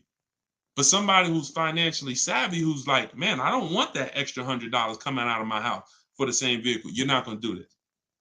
So we cannot ever believe what dealers say about penalties, about, oh, we'll take care of that. We find out, can we sell our car to avoid the penalty? Or if I can't, I either got to pay the payments and get out earlier, or I'm going to stay in it and just take the mileage penalty. That's not a bad idea most times, y'all. Sometimes people will call and say, yo, I'm going over mileage. And I say, okay, well, based on how you're going over, you'll only be over by like 2,000 miles. That's only $500. Oh, I thought it was going to be more than that. Nah, you're going to be over by 2,000 miles. Just, wait till the end. And then when you get your new car, build that 500 into the deal, and that's it. Or just pay the $500. Because very rarely are people, oh, I was supposed to drive 36,000 and I'm doing 100. That's just, wait, something went wrong here. What the heck happened? I can see you were supposed to do 36 and you did 40. You're supposed to do 36,000 miles, you did even 45. Maybe you got a different job. But I mean, how we have to structure our leases right, so that if you know you're a high mileage driver and you take a 10,000 mile a year lease, shame on you. Like, we can't do that. We can't do that. We can, and then some people, oh, I'll just buy it at the end. You're killing yourself. You're killing yourself. The residual value, you're going to put a ridiculous amount of money on those, or a ridiculous amount of mileage on that car, and you're going to buy it in 3 years with 90,000 miles on it for the same buyout price that was estimated from your 10,000 mile a year lease. They estimated this buyout price is for a person who brings the car back with 30,000 miles on it. Here's the price. And then you bring it back with 90 and you pay the same price. Oh, I'm just going to buy it because I went over on the miles. No, killing yourself. You're realizing the loss. So again, this is why we want to be in your life. This is why I'm doing my best to be in your life so that you can avoid these things. Anybody who really wants to have somebody, like we're set up. We've been doing this for 3 years as far as a company, providing education. So, I mean, whether it's hundreds, thousands, dozens, we're set up to make sure that everybody who wants to protect themselves and get the best deals are able to do it. Paula, got my book. Phenomenal. Use it. Everybody that got the book, thank you. I appreciate you, brother. I thank you so much, Lord. I appreciate you. We're going to be doing these lives regularly. I think, this is the best format. I like to come and interact and really answer questions and really show y'all, why I want you to start treating cars, buying cars and leasing cars, getting cars like buying small houses. Most people treat getting cars like going to Walmart and getting a TV, big screen. You come back home and you're like, man, it's like you get an itch, but you get an itch for a $30,000 decision or a $10,000 decision. When you start planning out your car purchases the way I'm going to show you, and you go in with a system and a strategy, the way that's taught in my book is 7 steps. First step is deciding whether you lease or buy. 7th step is delivery. So by the time you get to step 7 in my book, by the time you get to step 7 of what I teach, you should be picking up your car or it should be being delivered to you. So it's not about learning and reading and then, okay, Deshone, I just read everything. I just learned everything. I just watched all the videos. Now I'm ready to go get my car. No, we're going to you learn by doing. And if I teach you a different way to shop, different things to do, by the time you get your car, you're going to be like, oh, I didn't need Deshone to tell me what to do step 1 through 7. I just needed him to tell me this is step 1, do that. And then when I'm done, I come back. Okay, Deshone, I did step 1. What's step 2? Here's step 2. Do this now. Okay, perfect. Let me go on these websites, do step 2. Perfect. Just did step 2, Deshone. Perfect. Here's step 3. Do this. And we found that has been able to guarantee success for so many people. And that's how they're able to get the same deals that I get. Like this is this lady right here, this young lady, like Taupe. She got a BMW $54,750 BMW, putting dealers against each other. She got it for $690 a month. She got the protection plan and raised it up. Her payment on that BMW. Now, mind you, if you can see on YouTube, if you can see on Facebook, you can see this slide. $690 a month. People are paying for that $54,000 BMW. People are paying $1,100 a month. To go in and purchase that car, $54,000 is $1,100 a month with no money down because she didn't do any money down. $690. You see what I'm saying? Some of you might be looking, and quite honestly, some people may watch it because we're going to syndicate this. Whether you're watching this live or in syndication, doesn't change the value. You might be driving that same car, and you might be looking and saying, "Yo, I'm paying $1,000 a month for that car. She's paying $690. I put $8,000 down. She put no money down. We can't compare. You think Dave Ramsey, God forbid, and look, shout out to Dave Ramsey. I love what he teaches in terms of financial literacy. I love that he teaches people to invest and build for retirement and make sure I love that. But there's an area that he doesn't know what he's talking about, and that's when it comes to cars. See, look, credit is a big part of it has a lot to do with me helping you. Y'all don't hear me teaching credit. It's important. It's a complimentary topic for us to talk about. I talk cars, how to make sure you pay the lease for them. Yeah, maybe naturally. Let me get some credit tips too. Rodney, you could just go right to my TikTok bio, grab your book. It's 75% off. Click the link in my TikTok bio. You think she can ever listen to someone that tells her you shouldn't be leasing? She knows when to lease and when to purchase. She's not in love with that vehicle. She's not keeping that vehicle 8, 9, 10 years. So how can I drive this vehicle for the lowest amount of money in my household? I'm gonna shop all my offers. The dealer that wins the bid, I'm gonna see what it is. Oh, look at that. It's $690 a month. I'll take it. This is how we are going to keep thousands of dollars in our household. As things continue to go up, I need you guys to be spending, I need you not only to be making sure your cars are below your max budget so that every single month you're not growing tired and weary of your car payment. That means it just needs to be below your max budget. And then the second thing we need is to make sure that you are driving the best possible product for that money. You could be below budget and look at what you're driving for the money, and you're like, yeah, I'm below budget, but could I have gotten a better car for this money? Could I have gotten more car for this money? And I'm here to tell you that when you understand leasing, you're going to see there's no comparison. $690 a month for a daggone $1,100 a month vehicle to purchase. So short term, less than 8 years, we always lease. We never purchase. Now, in another episode, when we start talking about, in another segment, we'll talk about overpriced leases because every lease is not equal. Y'all gonna learn. We can't, every lease deal, even when you learn to shop, you must learn to shop. You must, because some 80% of dealers are overpriced on their leases. 80% of dealers who gave Tope a quote, let me come back from this screen.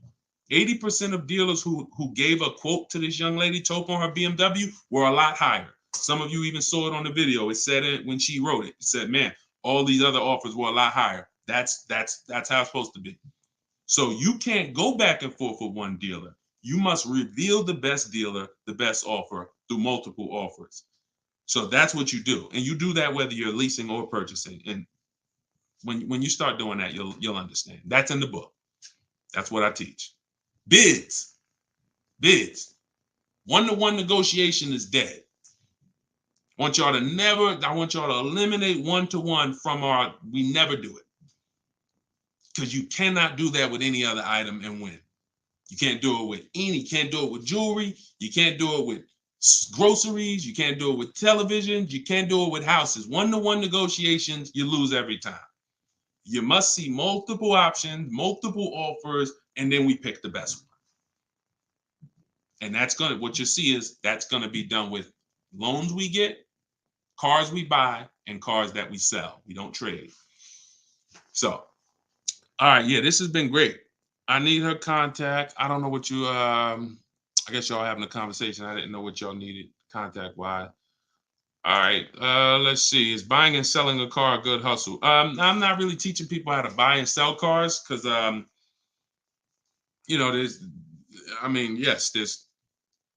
if you want to go into the car business, that's not what I teach. Do I have to log out to purchase the book? You shouldn't have to. Let me try to reset. Let me know if it's still showing a $97 price or if everybody was able to get the 75% off price. Let us know. All right, I just reset it, so it should give you an opportunity to go back in there now and get it at the 97% off. All right. Buy dealer loaner cars. It depends. Those can be great opportunities. But again, we still need something to compare it to, Tina. Tina on Facebook said, buy dealer loaner cars. Now, we will buy or lease a loaner car if it's a great offer. So when we reach out to dealers, you'll see in the book, I teach you to go to the website because I give you my scripts. I tell you what to say. Some of you could do it by phone if you want to call a dealership and try to get multiple offers, but I would only speak to a sales manager. And even then, you got to just make sure that you but only speak to a sales manager. But the point is, if they have a loaner car, it needs to be so much better than what I could get a brand new one for. So if, for instance, if the dealer that wins the bid is offering me $3,000 off on a brand new one, but a dealer with a loaner car is only offering me $3,000 off or $3,500 off, and it has 3,000 miles on it, I'm going to go with the brand new.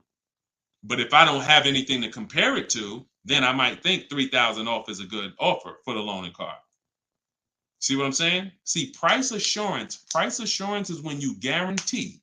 I want y'all, listen, if you want price assurance, type PA in the comments.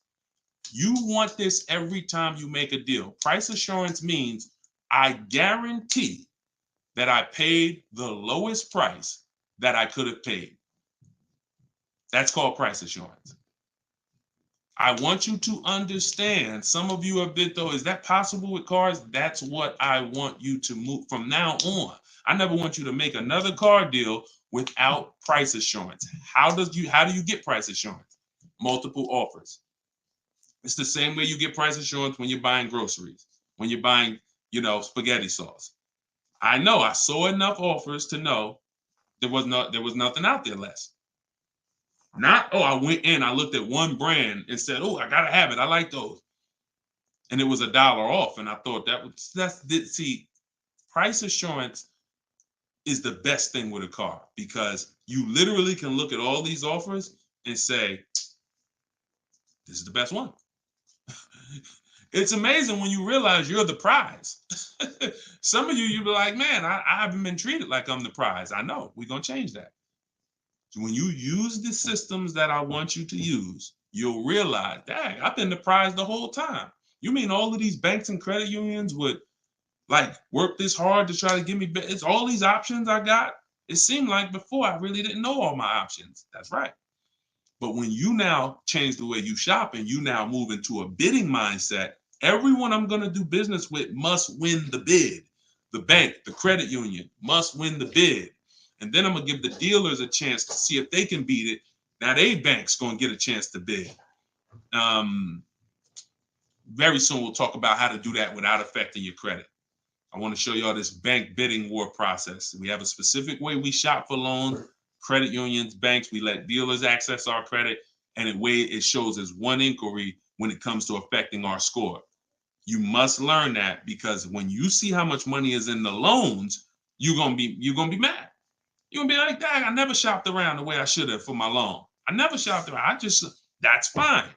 No, there was no one to tell you. Now there is someone to tell you that if you have a $30,000 loan and the interest rate is 5.9, if you could have got 4.9, that'd have saved you $1,000.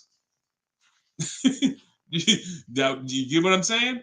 If you have a $50,000 loan, 1 point on the interest rate, save you $2,000.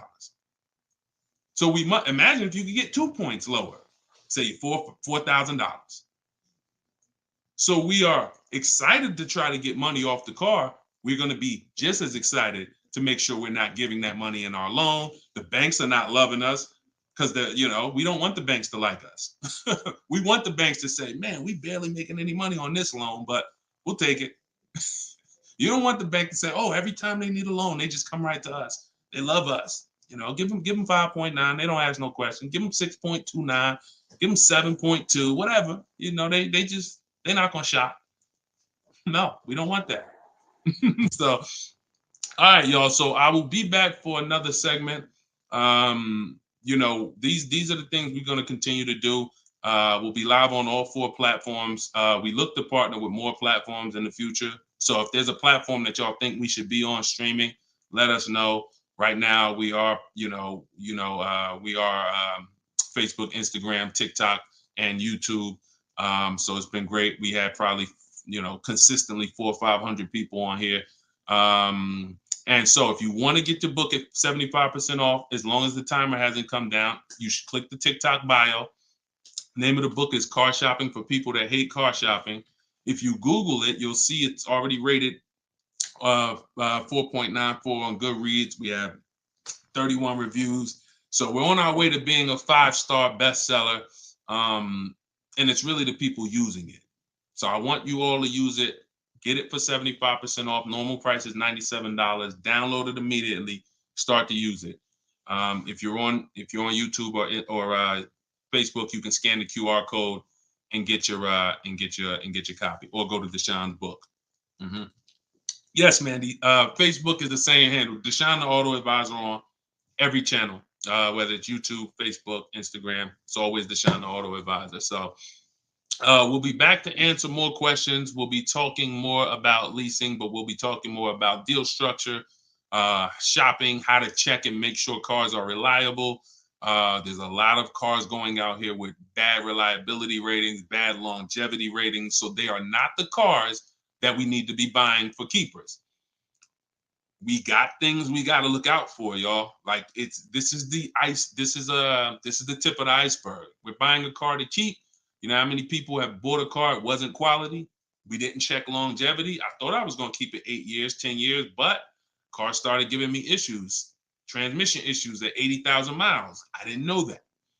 We got to make sure we're checking these things. We got to make sure we look into every, so we'll break this down step by step. I'll be going over my system, my 7-step system, and just going deep with pieces of it and answering you guys' questions. Borrow against your money in the bank. Yeah, that's fine. Whatever gets you the biggest net return, Tina. She said, I don't get loans. Borrow against your money in the bank. As long as, just whatever gets you the best net return. I'm just here to tell you that interest isn't the only loss on money. Opportunity cost is a loss when it comes to financial. If you were taking a class on finance, opportunity cost is real. If I could have put my money in something and made 10% on it, but my money was in a car and I didn't have that money, and that money is losing me 10% in the car. So let's just say I put the 20 grand in the car, and then every year that 20 grand is worth 2,000 less, then I'm losing. It's a negative 10% return every year on that 20 grand. When I could have had that 20 grand somewhere getting me 10%, use the bank's money at 4%, and now I'm still at a net positive when it comes to, am I richer at the end of the year? Am I richer at the end of the month? So I just say that to say we've been taught when it comes to finance, we just talk interest. Oh, I don't want to pay interest. I don't want to pay interest. But I'm here to make sure everyone knows the total package of why people who don't pay cash for cars, who could afford to, who literally can write $100,000 check for anything they want, why they don't. See, I'm not interested in, I'm interested in why the people who could pay cash for cars choose not to. And it's not what you've been taught. Some of it's not because, they just love debt. Now, these people have paid off houses. So these are the things that we're going to be talking about. So, and again, all in my book. If you want it all in one place, grab your copy. But yeah, this was a great segment. We will certainly be back. Always a pleasure. And just make sure you're subscribed so you do get notifications when we go live. Make sure you're subscribed on TikTok. Make sure you're following so that when we're live, you can jump on because we're going to be doing this a lot. All right. I'll see y'all soon. God bless everybody.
I'm on TikTok. All right. This is our first time going for everybody. So I think we're hold on, let me hit Instagram. See, but then when I come here, I hit go live. Okay, here we go. We're good. We're good. I think we're good on all 4 platforms for the first time. Listen, if you are car shopping now or in the next 12 months, I want you to type me in the comments. No matter where you are, I want you to type me in the comments. We are live on Instagram, YouTube, Facebook, as well as TikTok. Good to see you, Colette. Good to see you, Andrew. After you come in, we haven't done this in a while because I'm just getting back into going live. But if you've been with us for a little bit, you know we do a roll call. Where are you checking in at? Good morning, good afternoon, good evening, depending on what time. I see you, South Carolina. Okay. As you come in, if you're on TikTok, could you hit the like button and just, let TikTok know that we're going to be spending some time here. We're going to be talking about some serious money as you come in. If you could like the broadcast, if you're into financial literacy, this is the Auto Advisors. Like this, the name of this segment here is the Auto Advisors. We're going to be doing car Q&A. If you don't know me, this may be your first time seeing me. My name is Deshone. I'm publicly known as Deshone the Auto Advisor. I spent 14 years in the car business before I left in 2020 to focus on teaching people. I see we got Jacksonville, Florida. We got Houston. Okay. We got a couple hundred people on already between all the platforms. We have Philly in the house. I see you. As you come in, just get your questions ready. What I'm going to be doing is going over various topics and doing lots of Q&A. So we're going to be spending this time that, y'all going to hear me go from things like leasing versus buying to things like structuring your deal and budgeting, all with the goal of helping you get below market car deals. So as you come in, if you could tag somebody, I promise you, here's what's going to happen. If one of your friends finds out that you've been following me, following the channel, using what we talk about over here to save money on cars, and then you didn't tag them and they find out later, man, I found this guy, Deshone, he's on, and you're like, hey, yeah, I've been following him for years. And they're like, man, why didn't you tag me? Why didn't you share the wisdom? So I want you to definitely do that. And I guarantee your friends will thank you. So as we come in, let's get ready for Q&A. I just want to make sure I did all the housekeeping. My new digital book, Car Shopping for People That Hate Car Shopping, is on sale right now. It's 75% off for our launch, so it will be 75% off the whole time that we're on. If you're seeing this video, you can go to deshonsbook.com, get your copy for 75% off. It's a digital book, and it's digital for a reason, y'all. It must be. I got links in there. I got links to scripts that you're going to be using. I don't want you guys having unpredictable car buying experiences. I want to see you having very predictable, controlled experiences. And in order for you to do that, you have to know what to say. And so I'm going to be talking about all of that. We'll be talking about all of this while we're on. So let's get to the Q&A. I just want to make sure you know, if you're on TikTok, you could go to my TikTok bio, get your copy. It's on sale for a couple minutes for 75% off. And then if you're on Instagram, you could go to my bio. If you're watching online, you can go to Deshone's book, or you can scan the QR code. All right, so let's get into it. Let me just make sure I can see the comments on Instagram. Let's see if I go live here. And okay. Can you talk about, this is Kira from TikTok. She said, can you talk about turning in a lease vehicle to another dealership to lease their vehicle? Very good question. We don't want to turn in lease vehicles without making sure we can't make any money on them. Some people have asked, do we have equity in every car? Equity is not in every car, but you do need to check if you have equity before you return your vehicle. Here's how we do it. We're going to call our bank. We're going to get our payoff. We need to get our payoff. You don't want the residual value, because the residual value doesn't include any payment you have, anything. You need the payoff. And what that's going to do is tell you the price that you could buy the car for. Now, there's a customer payoff. Can we light up the likes on TikTok, please, so we could get some attention and let people know we setting people free financially. If you're on YouTube, if you're on Facebook, if you could like the broadcast and tag somebody, I promise they'll thank you. So the first thing we're doing, y'all, we're never returning our leases. We are never returning our leases without doing an equity assessment. We got to check to see if we have any equity in our vehicle. We get our payoff. And then we're going to get at least 5 cash offers. At least 5 cash offers. What does that look like? That means you're getting offers from Vroom's out of business. Driveway, you're getting offers from, and I'm gonna tell you, when you do this, if you are selling a lease, you must put no when it asks, is the vehicle a lease? You must put no. I'm gonna tell you why. The way these companies are set up, they're set up to buy vehicles. But in 2022, 2021, when they saw us making all this money selling our leases, a lot of the auto companies got the banks implemented what's known as a third-party restriction, which doesn't limit if you can sell your vehicle. It doesn't. It limits who you can sell it to. So we got to ask our banks, do I have a third-party restriction? And the way these buyers' websites are set up, the ones I just named, the Driveways, the AutoNations, the Kelly's Blue Book Instant Cash Offers, these are people who literally inspect your car, give you a check the same day, CarMax, Carvana, and we must get offers from all of them. See, we don't realize, as y'all learn more about saving thousands effortlessly and easily, you're going to learn it comes through bids. It comes through bids. It doesn't come through giving one person an opportunity to buy your vehicle. We must get bids. When we let the market bid on our vehicles, we're going to win every single time. We're never going to worry about if we overspent. We're never going to worry. This is all in the book. So everything I'm teaching y'all on this live and in my free vid, it's all in my book, step by step, 75% off, get yours. But you have to know exactly what the market will pay for our vehicle. We must know that, and that's very easy to do. Going to these websites, getting these offers. Their offers are really good. They put their best foot forward. Sometimes the dealerships, which are Kelly's Blue Book, Instant Cash Offer, AutoNation, they might try to, what they're trying to do is put a number online and see if they can stand by it. So we got to make sure we're very accurate when we tell people how much, what the condition is of our vehicle. But then we're getting offers. So if you get those offers, y'all, and you see that those offers are $1,000, $2,000, $3,000 more than your payoff, then that means you have equity.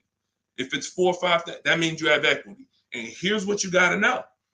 The customer payoff for our leases, when we're done, we're still talking about answering this young lady's question about what the lease in process is. She asks, should we return a lease and lease another vehicle from the same dealer or a different dealer? What I'm trying to tell y'all and get across to y'all is all of our transactions from now on, who we sell our car to, that's going to be different than who we buy our car from. See, y'all know that the car business has programmed us to give the dealership 3 transactions. We're going to buy a car from them. A lot of times we're going to trade our cars in, and then we're going to get our financing from them. What I'm telling y'all is, as you use what I teach and you really want to save thousands and thousands and guarantee your best deal, if you want to guarantee every time you get a car, it's your best price possible, type me in the comments. If you want to just type a G for guarantee. I want to know every time. In order for y'all to do this, we got to start separating our transactions. So I see you, Terry. I see you, Israel. I see you. Okay, so we all type in G's. This is what we must do to guarantee that we got the best price car. I see you, Father of Legends. I see you, Johnny Martinez. All right, we live on every platform. So when we are shopping, when assessing our equity is the first thing we do after we decide if we're leasing or purchasing. I'm telling y'all that in the steps of car buying, we got to know what order we do things. It's just like baking a cake. If we put the eggs in first and then we put the milk, and it said, no, don't put the milk in until, I don't know, you've let the thing sit for 10 minutes. You just put the milk in, it's not going to be right? So order is important. Shout out to the sharers. I appreciate it. And listen, I appreciate everybody who shares. I appreciate everybody who helps us spread this message. And in time, we're going to do something great for the sharers, because we can't do this without y'all telling people about it. So this is the equity assessment. We don't worry about what car we're going to buy yet. We don't worry about who we're going to get our loan from yet. Here's why. Until we know what our equity position is, we don't know what we're doing. Example, if you run your equity, you find out you got $3,000. Well, that money is as good as cash in your pocket, or you can put it into your next transaction, or you can put half in your pocket, half into the next transaction. Y'all see why knowing your equity position is super important? Here's another reason. Let's say we have negative equity. Negative equity means we owe more than the car is worth. In my book, I talk about, and you'll hear me talk about it in my free videos, there's only 3 things you can do with negative equity. You can pay it off. I call it paying the difference. You take the highest offer. If it's like 2,000 or 3,000 different, you just pay it off and you're now done with it. No baggage. You can transfer it within limits though. So when you go to transfer negative equity over, this is where we get to the point where negative equity can either stop our deals or it can literally kill our deal. The bank is only going to approve a certain amount above the value of the car we buy. So let's say we're buying a $20,000 car. The bank's not going to approve 30,000, 40, 50,000. They're going to look at the price and say, wait, car's worth 20.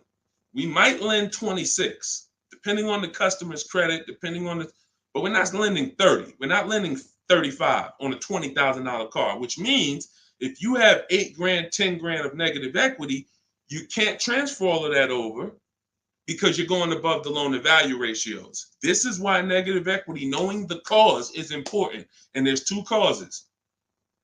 You don't understand leasing and you're switching cars with loans on them.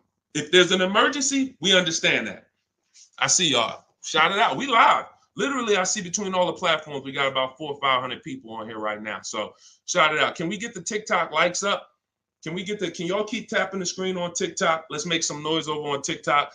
But we're doing great. So this is why we can't move on. But I'm telling y'all, 99 times out of 100, I've been in the car business since 2006. I left in 2020. I left in 2020 and it hasn't changed. The cause of negative equity, 99 times out of 100, is you don't understand leasing. You buy cars, you're not keeping them long enough to pay them off and win with the depreciation. It's not just paying off the car. Some people say, oh, Deshone, I pay off my cars in 2-3 years. But your car's depreciated value is what you need to try to avoid. You need to try to avoid taking depreciation hits. And what y'all going to learn more from me is the 8-year rule. I've already done the math. I'm going to show it to you in time, if you just stick with us. But if you believe me right from the start, you're going to win. If you're not keeping cars 8 years, you're losing thousands of dollars not leasing cars. Does not matter how much you drive. Does not matter. Here's why. Listen. Who was taught? Oh, we lighten up the likes on TikTok. All right, I appreciate you, TikTok. Appreciate all of this. Let me ask you a question. Everybody on here. Who was taught never to lease cars? Be honest. I want you to type never in the comments. If you were taught never lease cars, if you've heard that from someone, I want you to type that in the comments. Here's why this is so important. This is all in my book. My book is called Car Shopping for People That Hate Car Shopping. It's a digital book. And for the grand opening, it's not a store. For the launch of the book, the official launch, we're doing 75% off for everybody. So you could go to my TikTok bio, you could go to my Instagram bio, you could go to deshonsbook.com, or you can scan the QR code and you can get your book for 75% off for a couple minutes. So we have a lot of people who were taught never lease a car. Never lease a car. Let me tell y'all how much. I'm going to give you a little sense on how much that's cost you. And then, we'll go deeper. Everybody, let's say you're a person who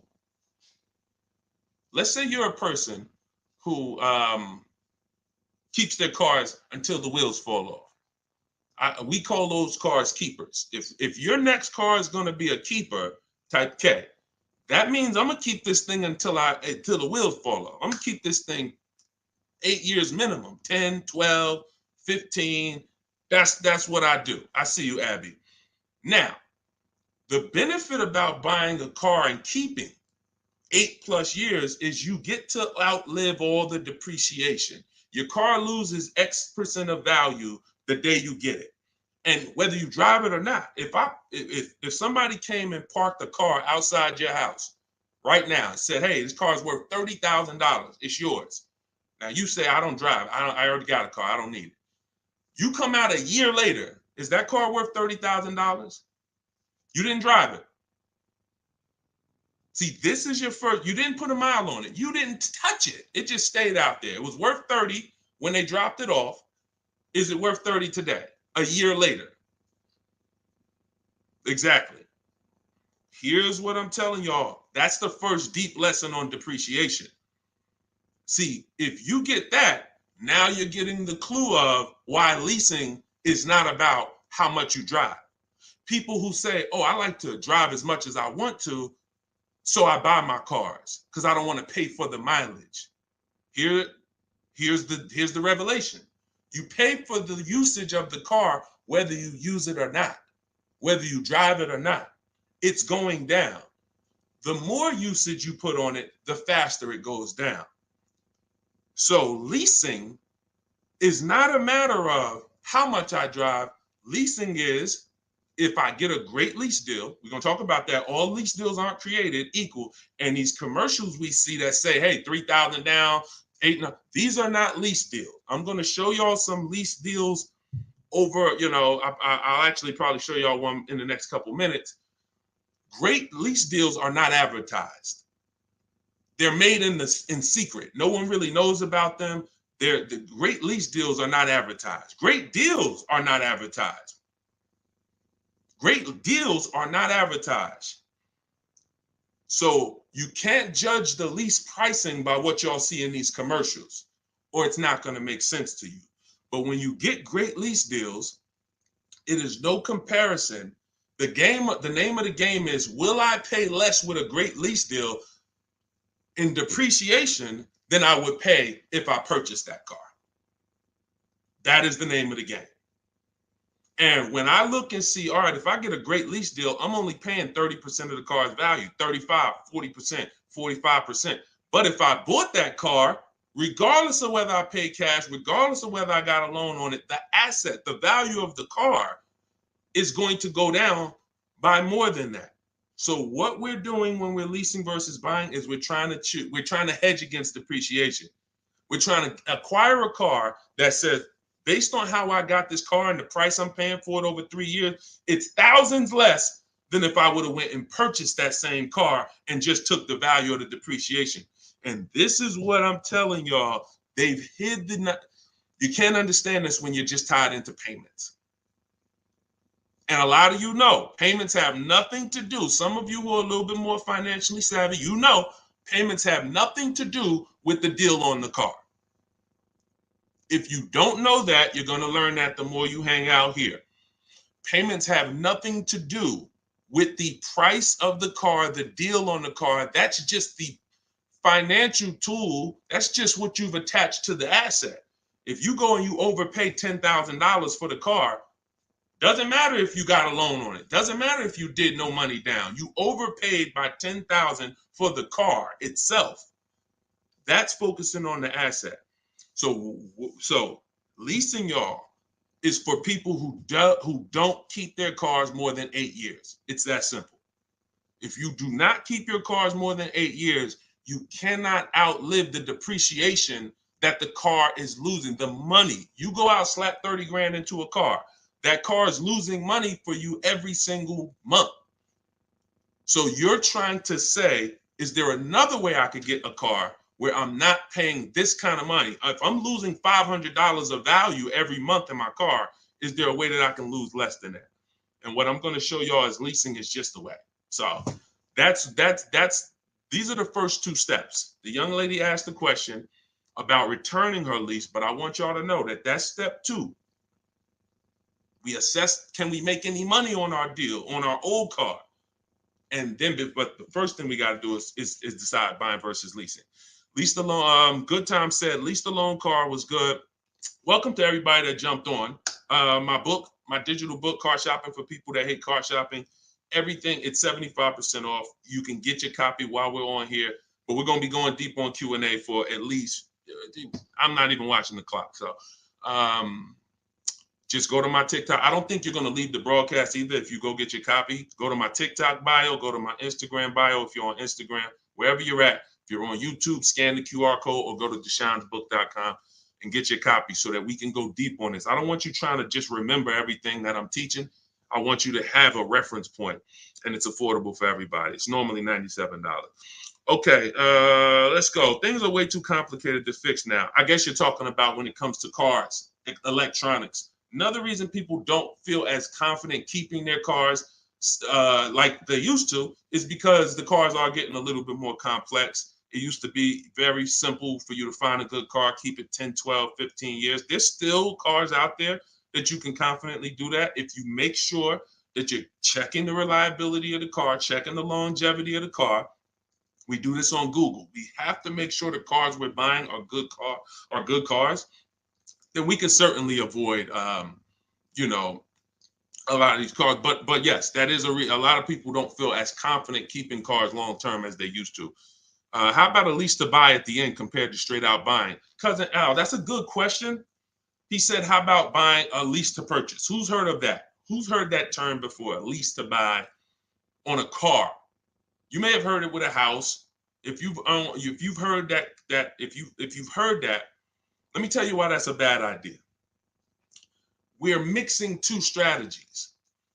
See, there's nothing better than for the long-term person than us buying a long-term car, making sure we pay less than everyone else. That we're gonna do that. We're gonna get you stay around me. You learn from what I do, what I teach. You're gonna get below market car deals, new car.